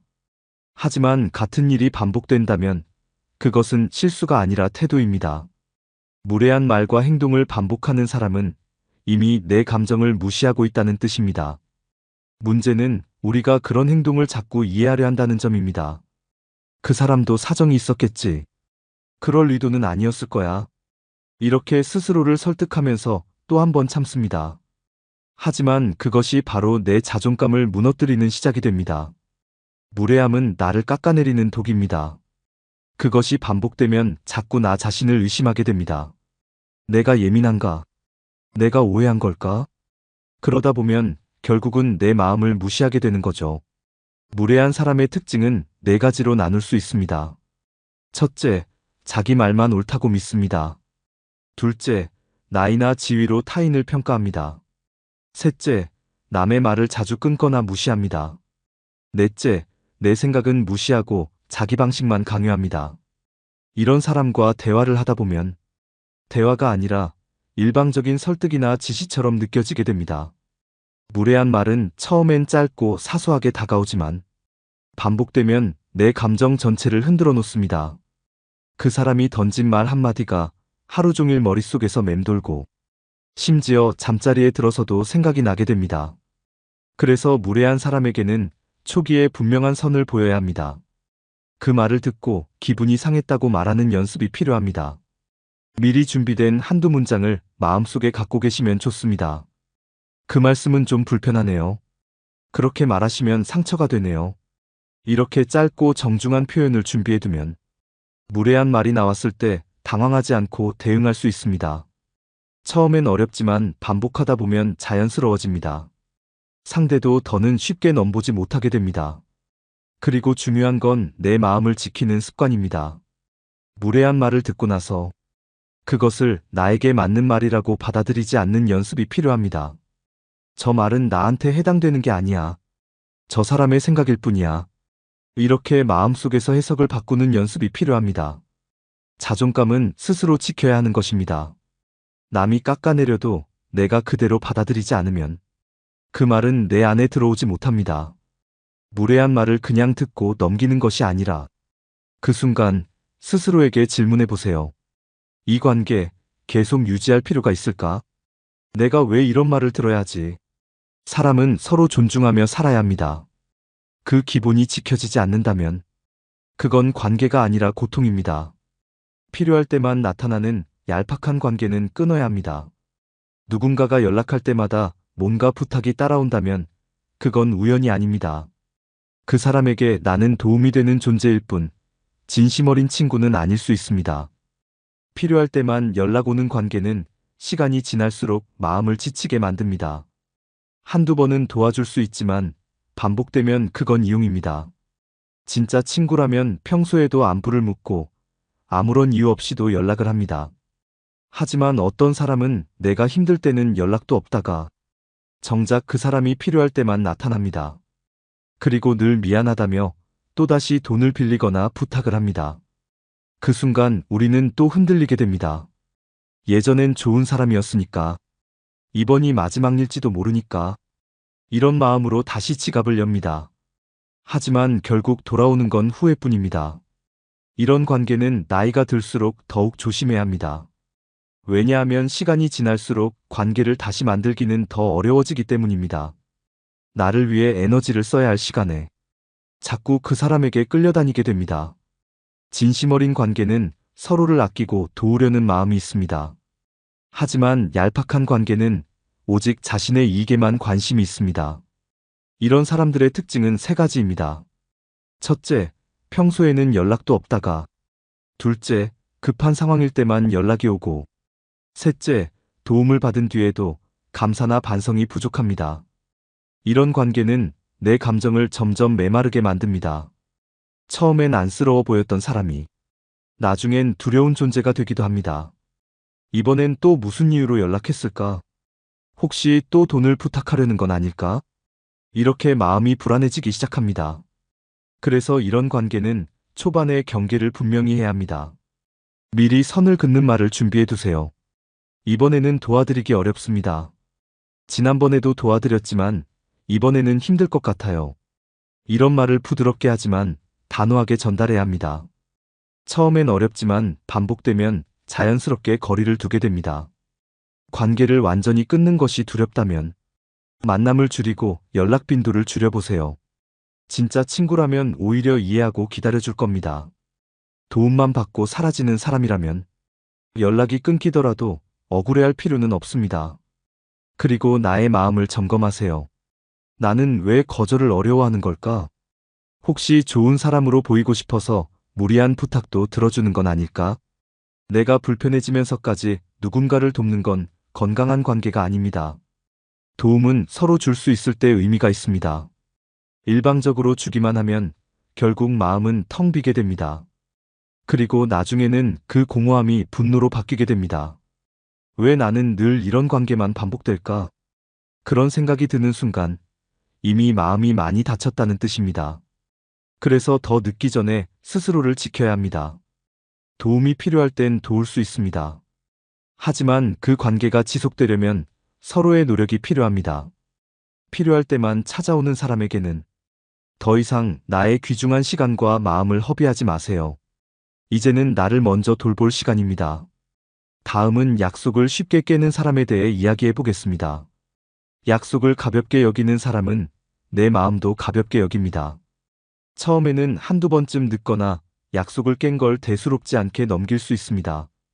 사정이 있었겠지, 갑자기 일이 생겼나 보다 하고 이해하려 하죠. 하지만 똑같은 일이 반복되면 그건 더 이상 우연이 아닙니다. 반복되는 약속 파기는 그 사람이 나를 어떻게 생각하는지 보여주는 행동입니다. 시간 약속을 소홀히 여기는 사람은 결국 나와의 관계도 소홀히 여깁니다. 기다리는 입장에서는 생각보다 더 큰 실망과 상처가 남습니다. 특히 그 약속을 위해 일정을 조정하고 마음을 준비했을 때는 더 그렇습니다. 오늘은 꼭 만나고 싶어서 기분 좋은 옷을 입고 나왔는데 몇 마디 문자로 갑자기 취소됐다는 소식을 들으면 마음이 허탈하고 가슴이 서늘해지기 마련입니다. 그런 경험이 반복되면 나도 모르게 그 사람과의 만남 자체가 두려워집니다. 오늘은 또 무슨 이유로 취소할까? 이번에도 늦지 않을까 하는 불안이 먼저 떠오르죠. 그렇게 되면 관계 자체가 즐겁지 않고 부담으로 바뀝니다. 어떤 사람은 약속을 쉽게 여깁니다. 자신은 그냥 상황이 안 돼서 취소했을 뿐이라 생각하죠. 하지만 상대방은 그 시간을 위해 마음을 준비하고 기대까지 했다는 걸 모르는 경우가 많습니다. 약속은 단순한 일정 조율이 아닙니다. 그 시간에 함께하겠다는 존중의 표현이고 마음을 내는 행위입니다.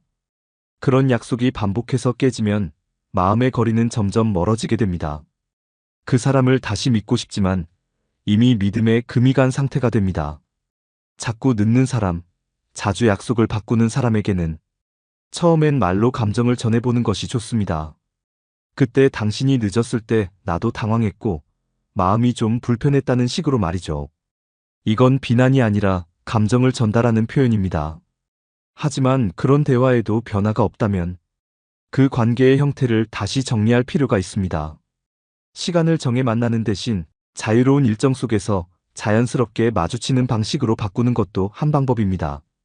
특히 중요한 일정에는 그 사람을 포함시키지 않는 게 좋습니다. 그렇게 하면 나도 더 이상 실망하지 않게 됩니다. 그리고 나의 소중한 시간도 지킬 수 있습니다. 시간을 지키지 않는다는 건 결국 상대방을 소홀히 여긴다는 뜻입니다. 그 사람에게 나와의 만남이 얼마나 중요하지 않은지를 보여주는 행동입니다. 그리고 그것은 곧 나 자신에 대한 무시로 이어지기도 합니다. 우리 나이에 반복되는 실망을 감당하는 건 예전처럼 간단하지 않습니다. 마음이 한 번 다치면 회복에 더 많은 시간이 걸립니다. 그래서 더 이상은 가벼운 약속 파기를 그냥 넘겨서는 안 됩니다. 스스로에게 물어보세요. 나는 지금 이 관계에서 기쁨을 얻고 있는가? 아니면 괜히 또 실망할까봐 걱정부터 하고 있는가? 그 사람이 있는 자리에 가는 것이 설레는가? 아니면 혹시 또 펑크날까 긴장되는가? 이런 질문에 답하면서 관계의 방향을 다시 점검해 보세요.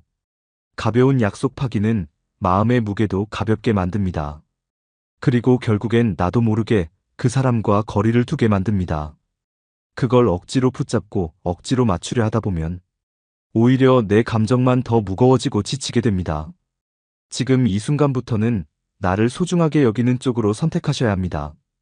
누군가와의 만남이 반복적으로 내 마음을 상하게 한다면 그 관계는 이제 조정이 필요한 시점입니다.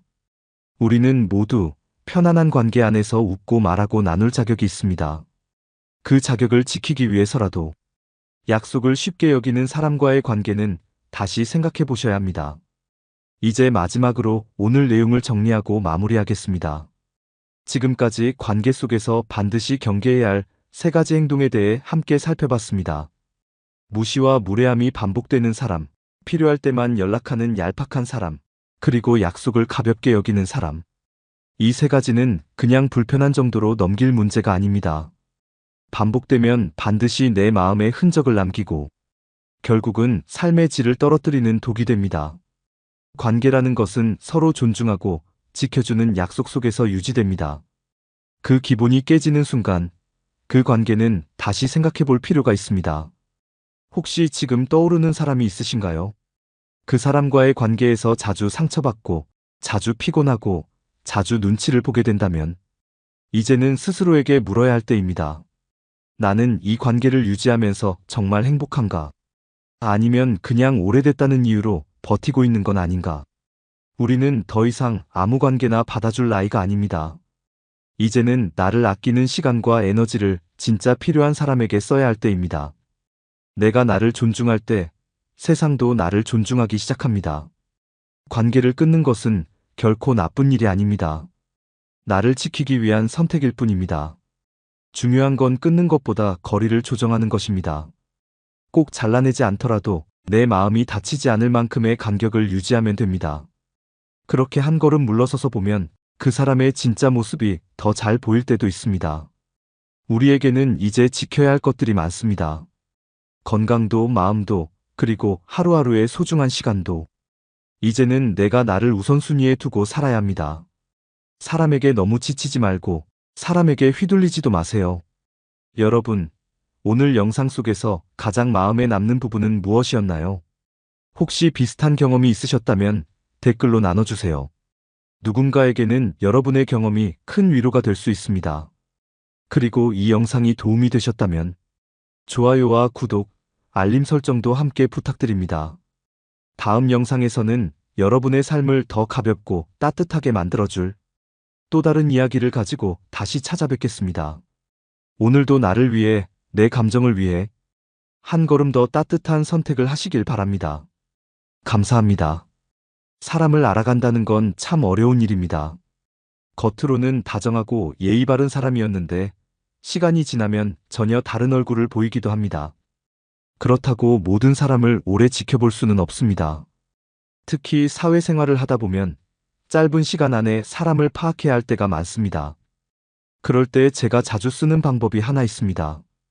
바로 그 사람과 밥 한 끼를 먹어보는 겁니다. 많은 사람들이 말이나 옷차림을 보고 사람을 판단합니다.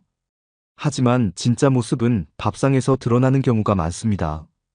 왜 그럴까요? 식사 자리에서는 자연스럽게 그 사람의 본 모습이 나오기 때문입니다.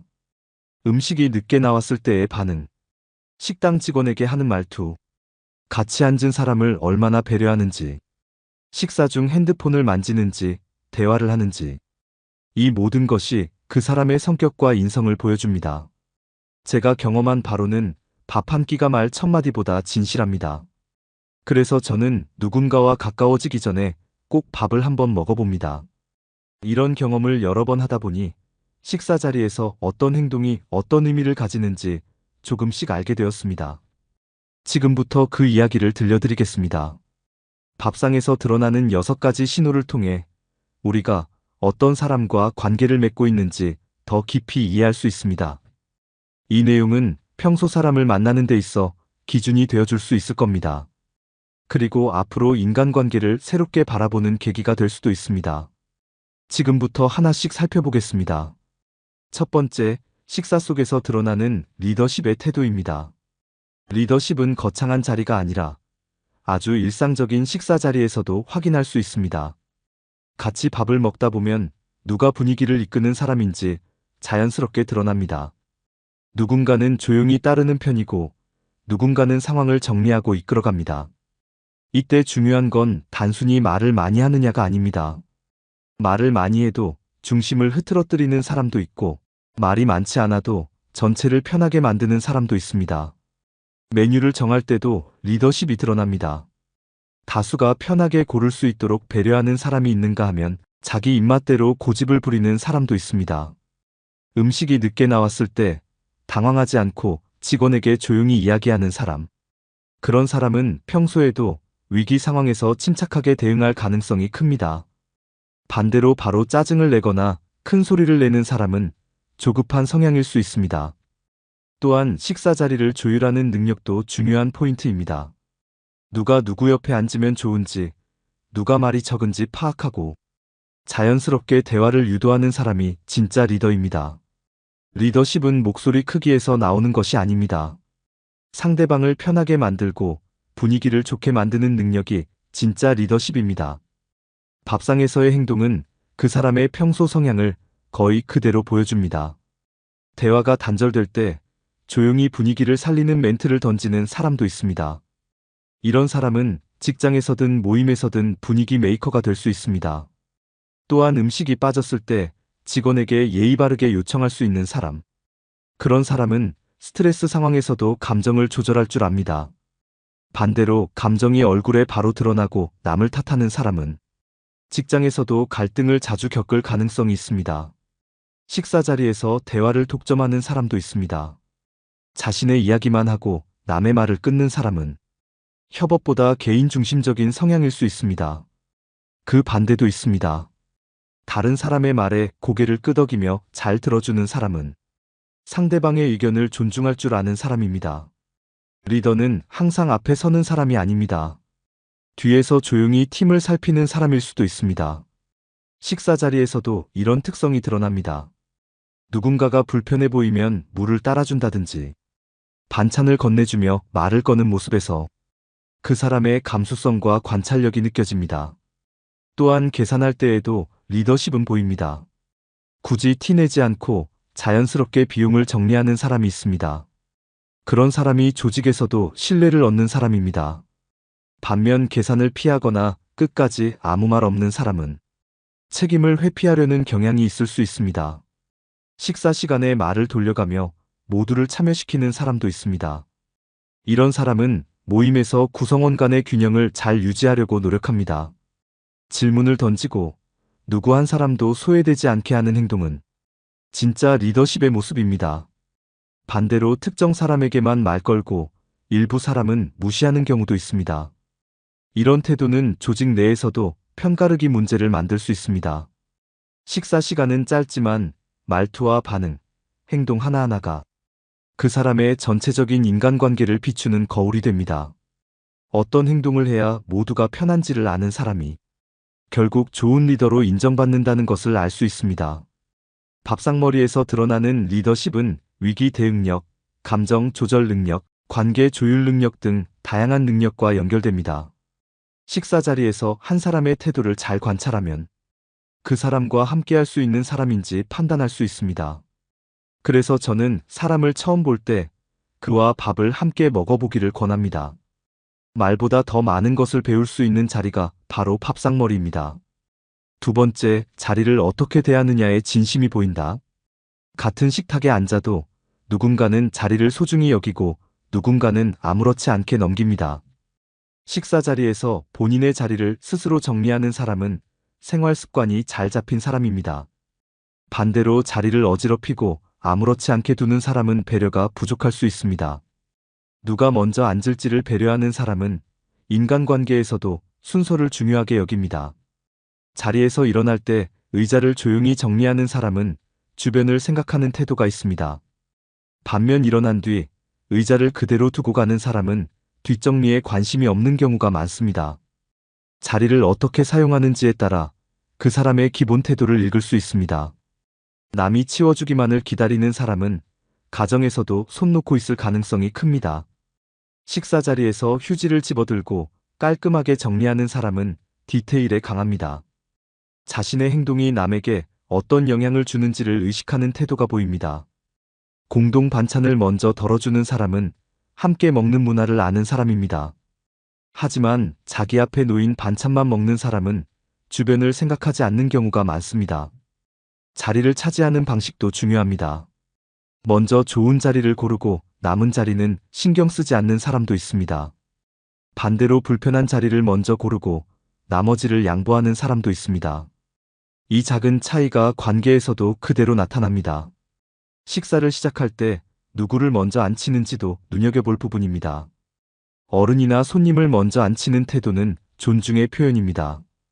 반면 자리에 앉으면서 남의 동선을 전혀 고려하지 않는 사람은 상황 파악이나 공감 능력이 떨어질 수 있습니다.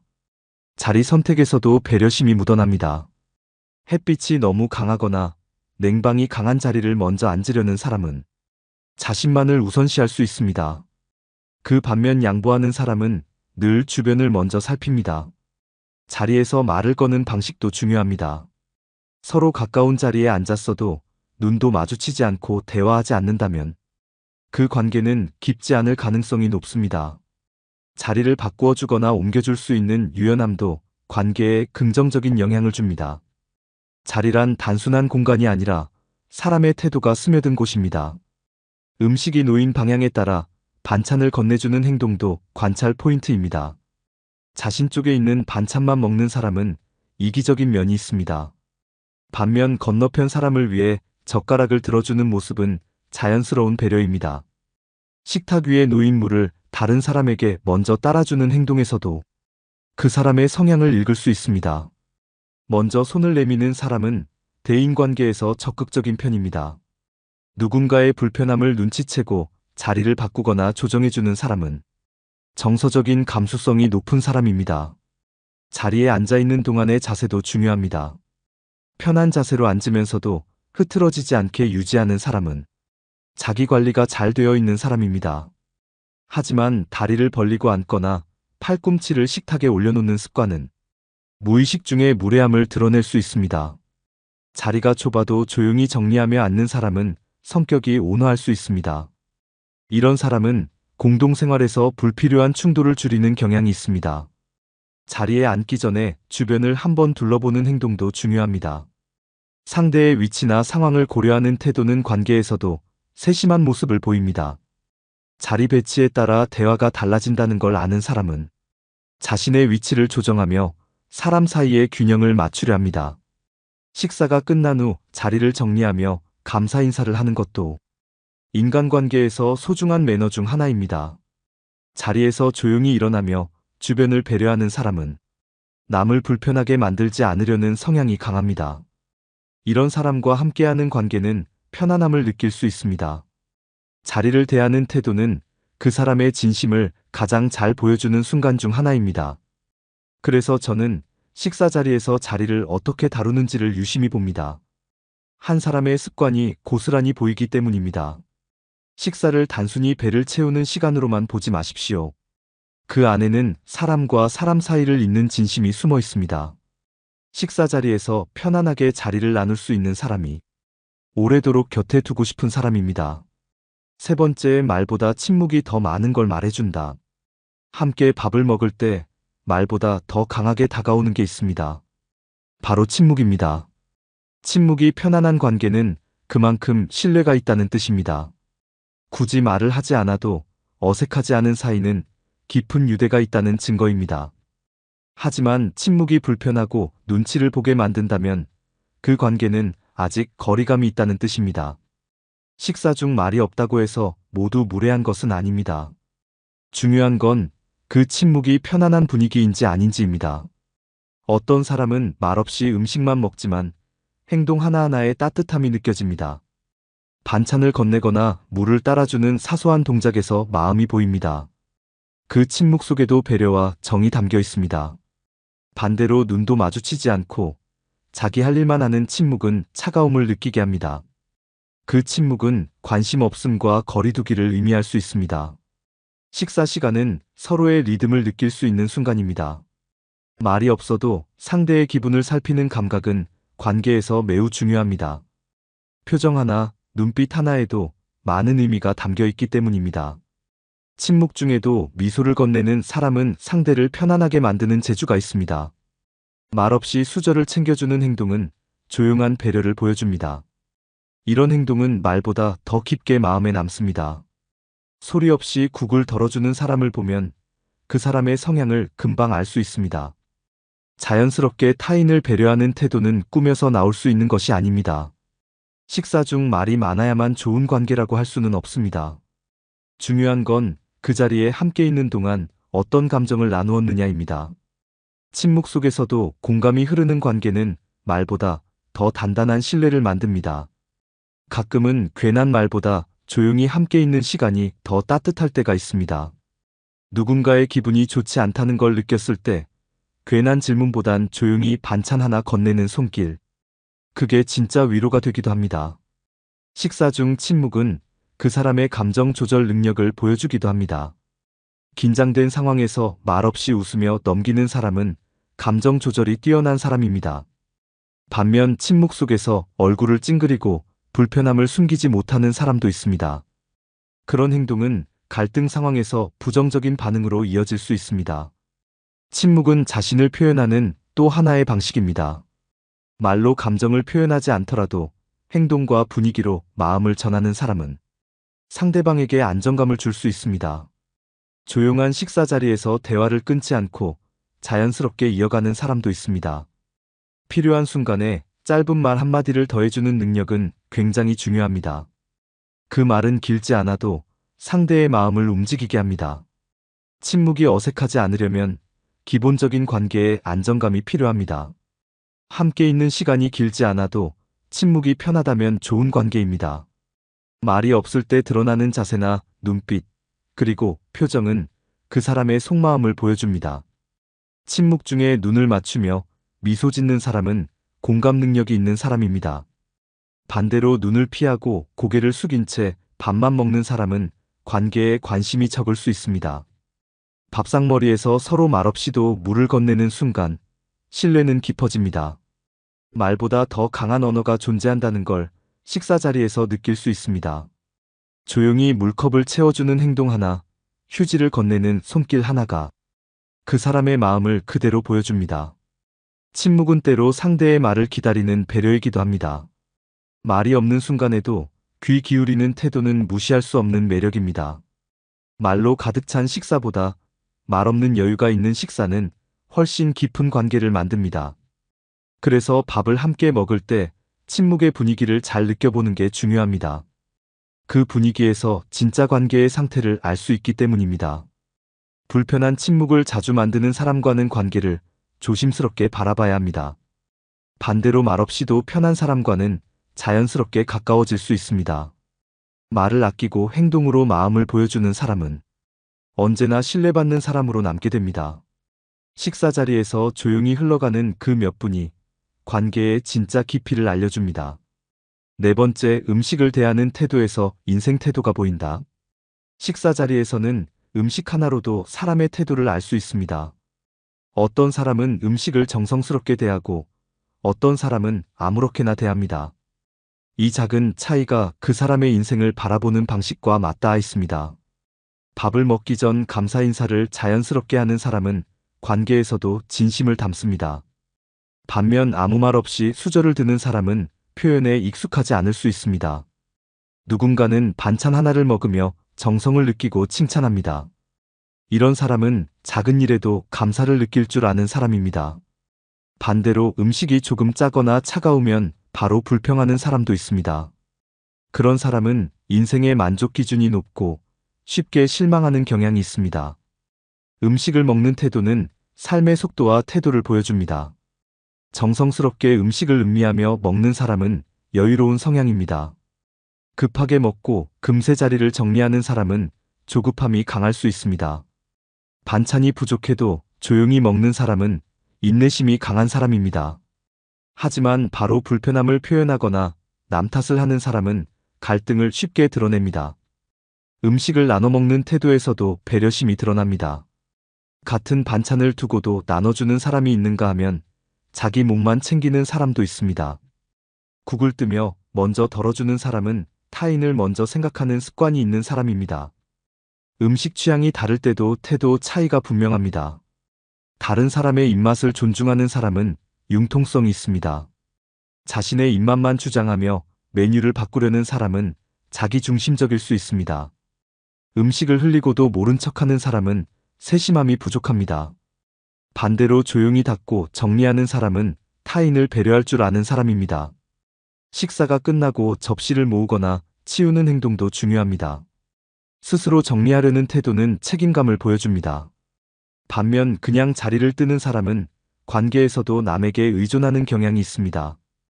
음식이 많을 때는 양보하는 습관도 중요한 신호입니다. 다른 사람이 더 먹길 바라며 자신은 양을 조절하는 사람은 배려 깊은 성향입니다. 하지만 욕심을 내며 더 먹으려는 태도는 관계에서 불균형을 만들 수 있습니다. 맛있다고 칭찬하는 사람은 긍정적인 에너지를 퍼뜨리는 사람입니다. 하지만 입을 다문 채 무표정하게 먹는 사람은 감정 표현이 서툴 수 있습니다. 같이 먹는 사람을 챙기는 사람은 대체로 가정적이고 협동적인 성향입니다. 자기만 챙기고 상대를 신경 쓰지 않는 사람은 이기적인 면이 강할 수 있습니다. 휴지를 먼저 챙겨주거나 음식 온도를 물어봐주는 것도 관계에 관심이 있다는 증거입니다. 반대로 그저 먹기만 하고 말이 없는 사람은 감정 공유에 서툴 수 있습니다. 음식 하나하나에 감사하는 태도는 삶의 기본에 충실한 모습입니다. 작은 정성에도 감탄할 줄 아는 사람은 일상의 소중함을 아는 사람입니다. 반면 늘 부족하다 느끼고 불만을 표현하는 사람은 만족이 어려운 경우가 많습니다. 음식은 단지 먹는 행위가 아니라 함께하는 시간의 상징입니다.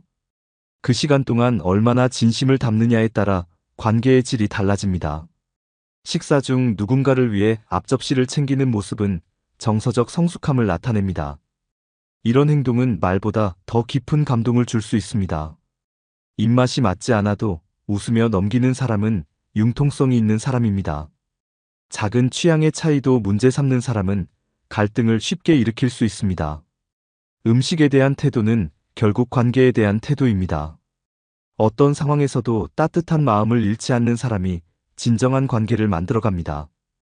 그래서 저는 식사를 함께하며 그 사람의 말보다는 행동을 더 유심히 봅니다. 그 사람이 음식에 대해 어떻게 반응하는지를 보면 그 사람의 인격이 보입니다. 결국 음식을 대하는 태도는 삶 전체를 대하는 태도의 축소판입니다. 그 사람의 진심과 인생의 리듬이 밥상 위에 고스란히 담겨 있습니다. 다섯 번째, 대화하는 태도의 관계의 온도가 보인다. 밥을 함께 먹는다는 건 단순히 식사를 하는 것이 아니라 마음을 나누는 시간입니다. 같은 자리에서 음식을 먹더라도 대화의 방식에 따라 관계의 질은 크게 달라집니다. 식사 중 누군가는 눈을 마주치며 진심 어린 대화를 나눕니다. 반면 어떤 사람은 자기 이야기만 계속하며 상대의 반응은 무시하기도 합니다.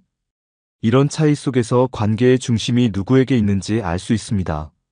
상대방의 말을 끊지 않고 끝까지 들어주는 사람은 신뢰감을 줍니다. 하지만 말을 자주 끊고 자신의 의견만 강조하는 사람은 자기 중심적일 수 있습니다. 대화 중 고개를 끄덕이며 반응을 보이는 사람은 공감 능력이 뛰어난 편입니다. 반대로 반응 없이 멍하니 앉아있는 사람은 상대방에게 소외감을 줄 수 있습니다. 질문을 던지고 상대의 생각을 물어보는 사람은 진심으로 관심이 있는 사람입니다.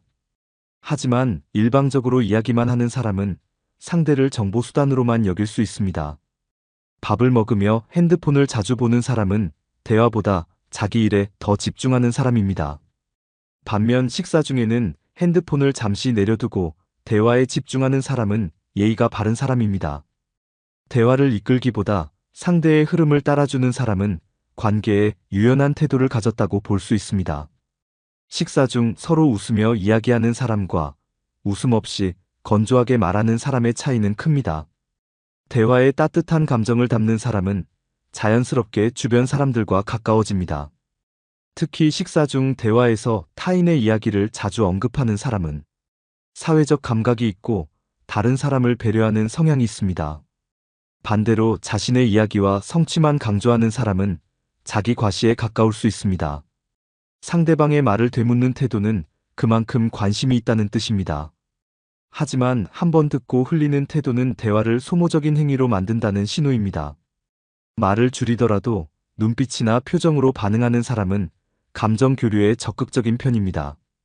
식사 중 진심으로 상대를 걱정하는 말 한마디는 관계의 깊이를 더해줍니다.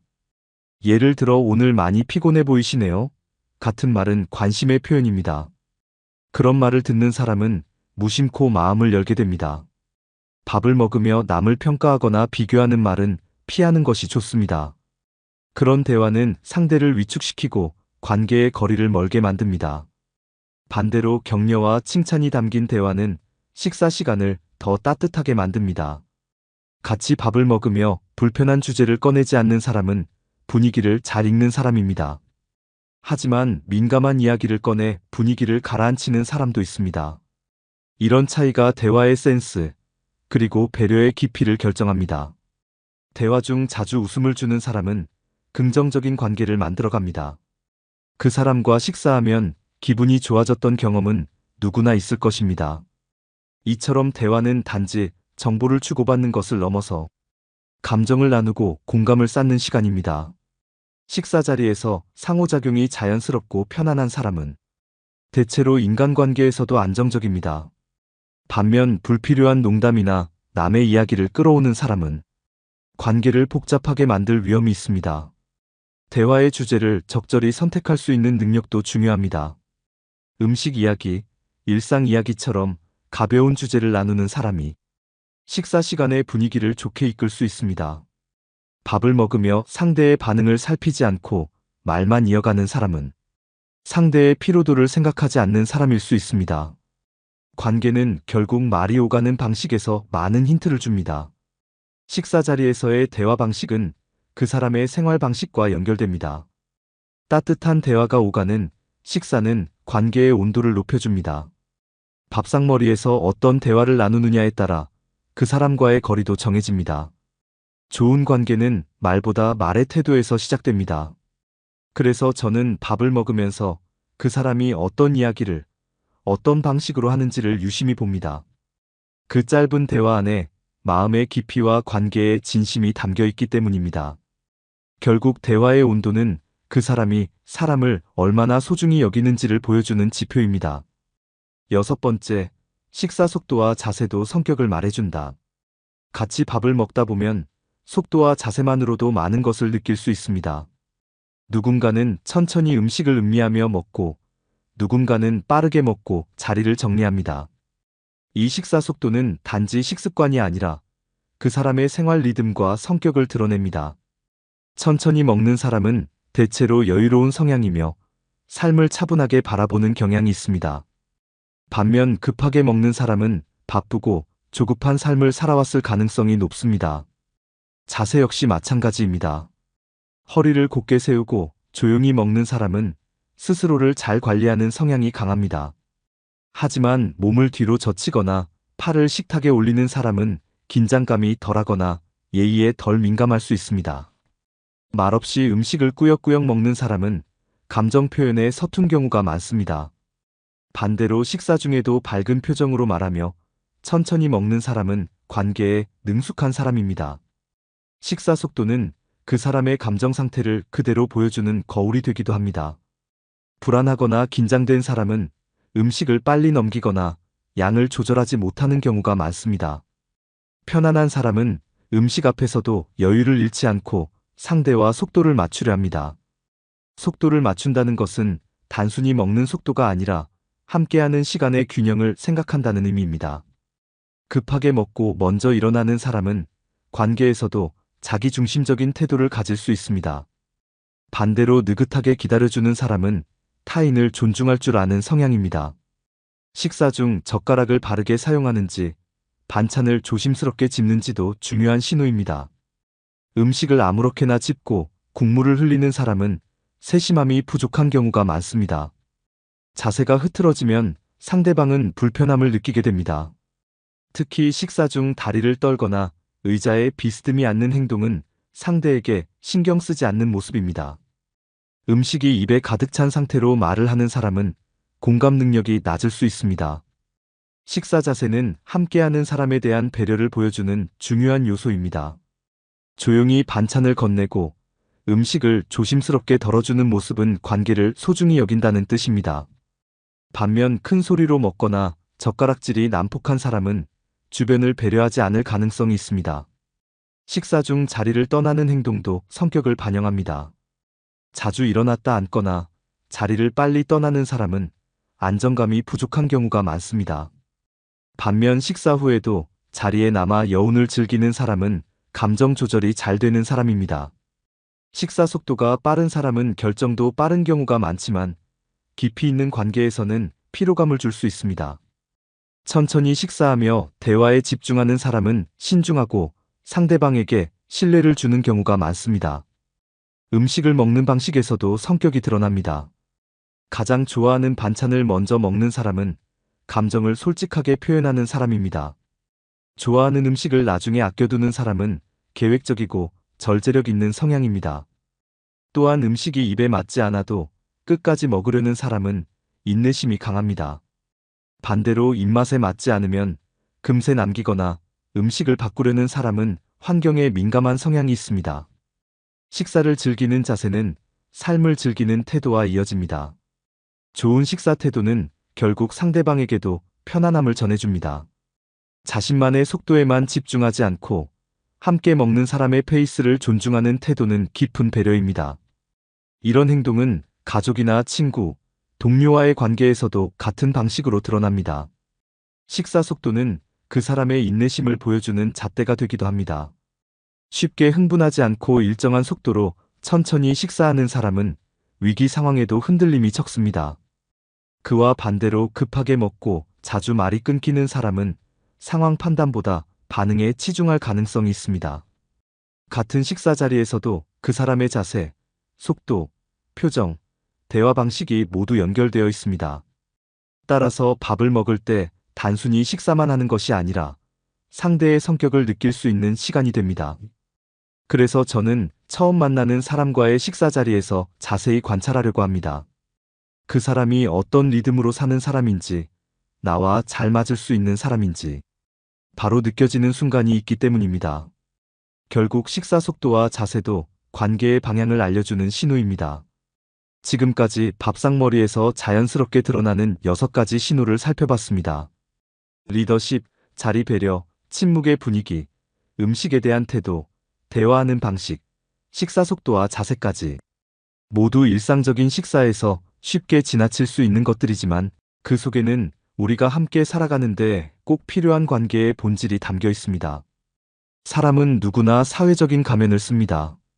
처음에는 친절하고 다정해 보여도 시간이 지나면 조금씩 본 모습이 드러납니다. 하지만 밥상에서는 그 시간이 짧아집니다.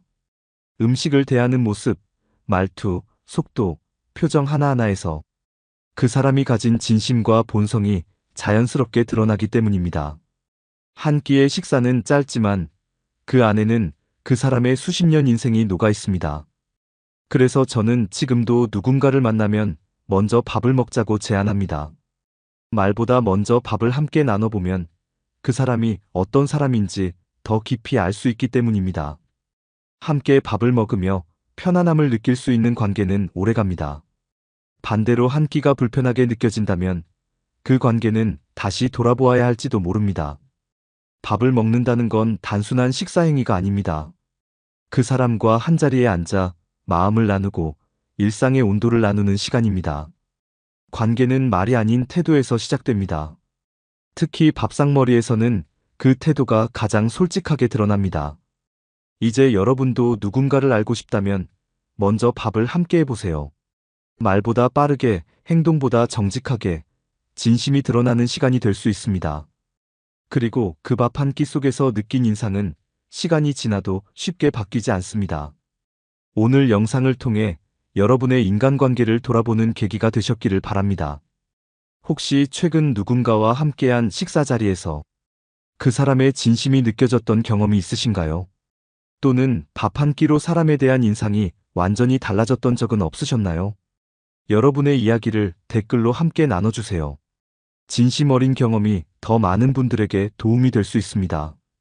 그리고 이 영상이 공감이 되셨다면 좋아요와 구독 부탁드립니다. 앞으로도 삶에 꼭 필요한 이야기로 다시 찾아뵙겠습니다. 감사합니다. 며칠 전 오랜 친구들과 저녁을 먹는 자리가 있었습니다.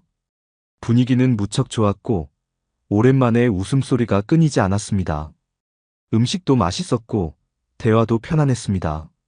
하지만 계산하려고 일어나는 그 순간 한 친구의 말에 마음이 무너졌습니다. 그 친구가 아무렇지 않게 이렇게 말했습니다. 오늘도 네가 내는 거지. 말은 농담 같았지만 그 안엔 묘한 당연함이 섞여 있었습니다. 고맙다는 말도 없었고 미안하다는 말도 없었습니다. 당연하다는 듯한 태도에 나는 순간 말문이 막혔습니다.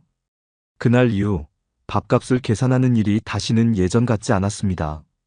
그 한마디가 관계의 방향을 완전히 바꿔버렸기 때문입니다. 우리가 함께 밥을 먹는다는 건 단지 식사 시간이 아닙니다. 그건 시간을 함께 나누고 마음을 주고받는 순간입니다. 그런 자리에서 주고받는 말과 행동은 진심을 드러냅니다. 특히 계산이라는 작은 행위는 관계의 깊이와 태도를 비추는 거울이 됩니다. 한두 번의 배려는 기쁨이지만 반복되면 부담이 됩니다. 그 부담이 아무 말 없이 쌓이기 시작하면 마음은 멀어지게 됩니다. 우리가 살아가면서 마주하는 수많은 인간관계 속에서 가장 흔하고 가장 많이 오해가 생기는 순간이 바로 밥값 계산일지도 모릅니다. 그 자리에서 주고받는 말과 표정, 그 사람의 손놀림 하나까지도 어떤 관계인지 또 얼마나 진심인지 보여주는 신호가 됩니다. 오늘 영상에서는 밥값을 누가 내느냐가 아니라 어떻게 내느냐가 관계에 어떤 영향을 주는지를 이야기하려고 합니다. 기대와 무심함, 배려와 계산 사이에서 우리는 어떤 감정을 느끼게 되는지, 그리고 어떻게 하면 건강한 관계를 지켜갈 수 있는지를 나누고자 합니다. 밥값이라는 작은 순간에 감정이 흔들렸던 적 있다면 이번 영상을 끝까지 들어주시길 바랍니다. 분명히 여러분의 인간관계에 새로운 기준이 생길 수 있을 겁니다. 반복되는 계산 역할, 관계를 지치게 만든다. 어떤 자리에 나가면 늘 누군가가 계산을 합니다. 자연스럽게 계산하는 그 사람을 보며 다른 사람들은 안심하죠. 문제는 그 역할이 한 사람에게만 반복될 때 생깁니다. 처음엔 기분 좋게 내던 마음이 점점 부담으로 바뀝니다. 자신이 사야 관계가 유지된다는 생각이 들기 시작하죠. 상대는 고맙다고 말하지 않고 오히려 당연하게 생각합니다. 그러다 보면 서서히 마음이 멀어지고 자리를 피하게 됩니다. 계속되는 계산은 책임처럼 느껴질 수 있습니다. 그리고 그 책임은 억울함으로 바뀝니다. 나는 왜 항상 이 역할을 맡고 있나 하는 의문이 생기기 때문입니다. 사람들은 누가 한번 사면 그걸 고정된 역할로 받아들이는 경향이 있습니다. 고마움이 줄고 기대감만 커지면 관계는 점점 일방적이 됩니다. 밥값은 액수가 아닙니다. 반복되는 구조가 문제입니다. 내가 낸다고 해서 진심이 줄어드는 건 아니지만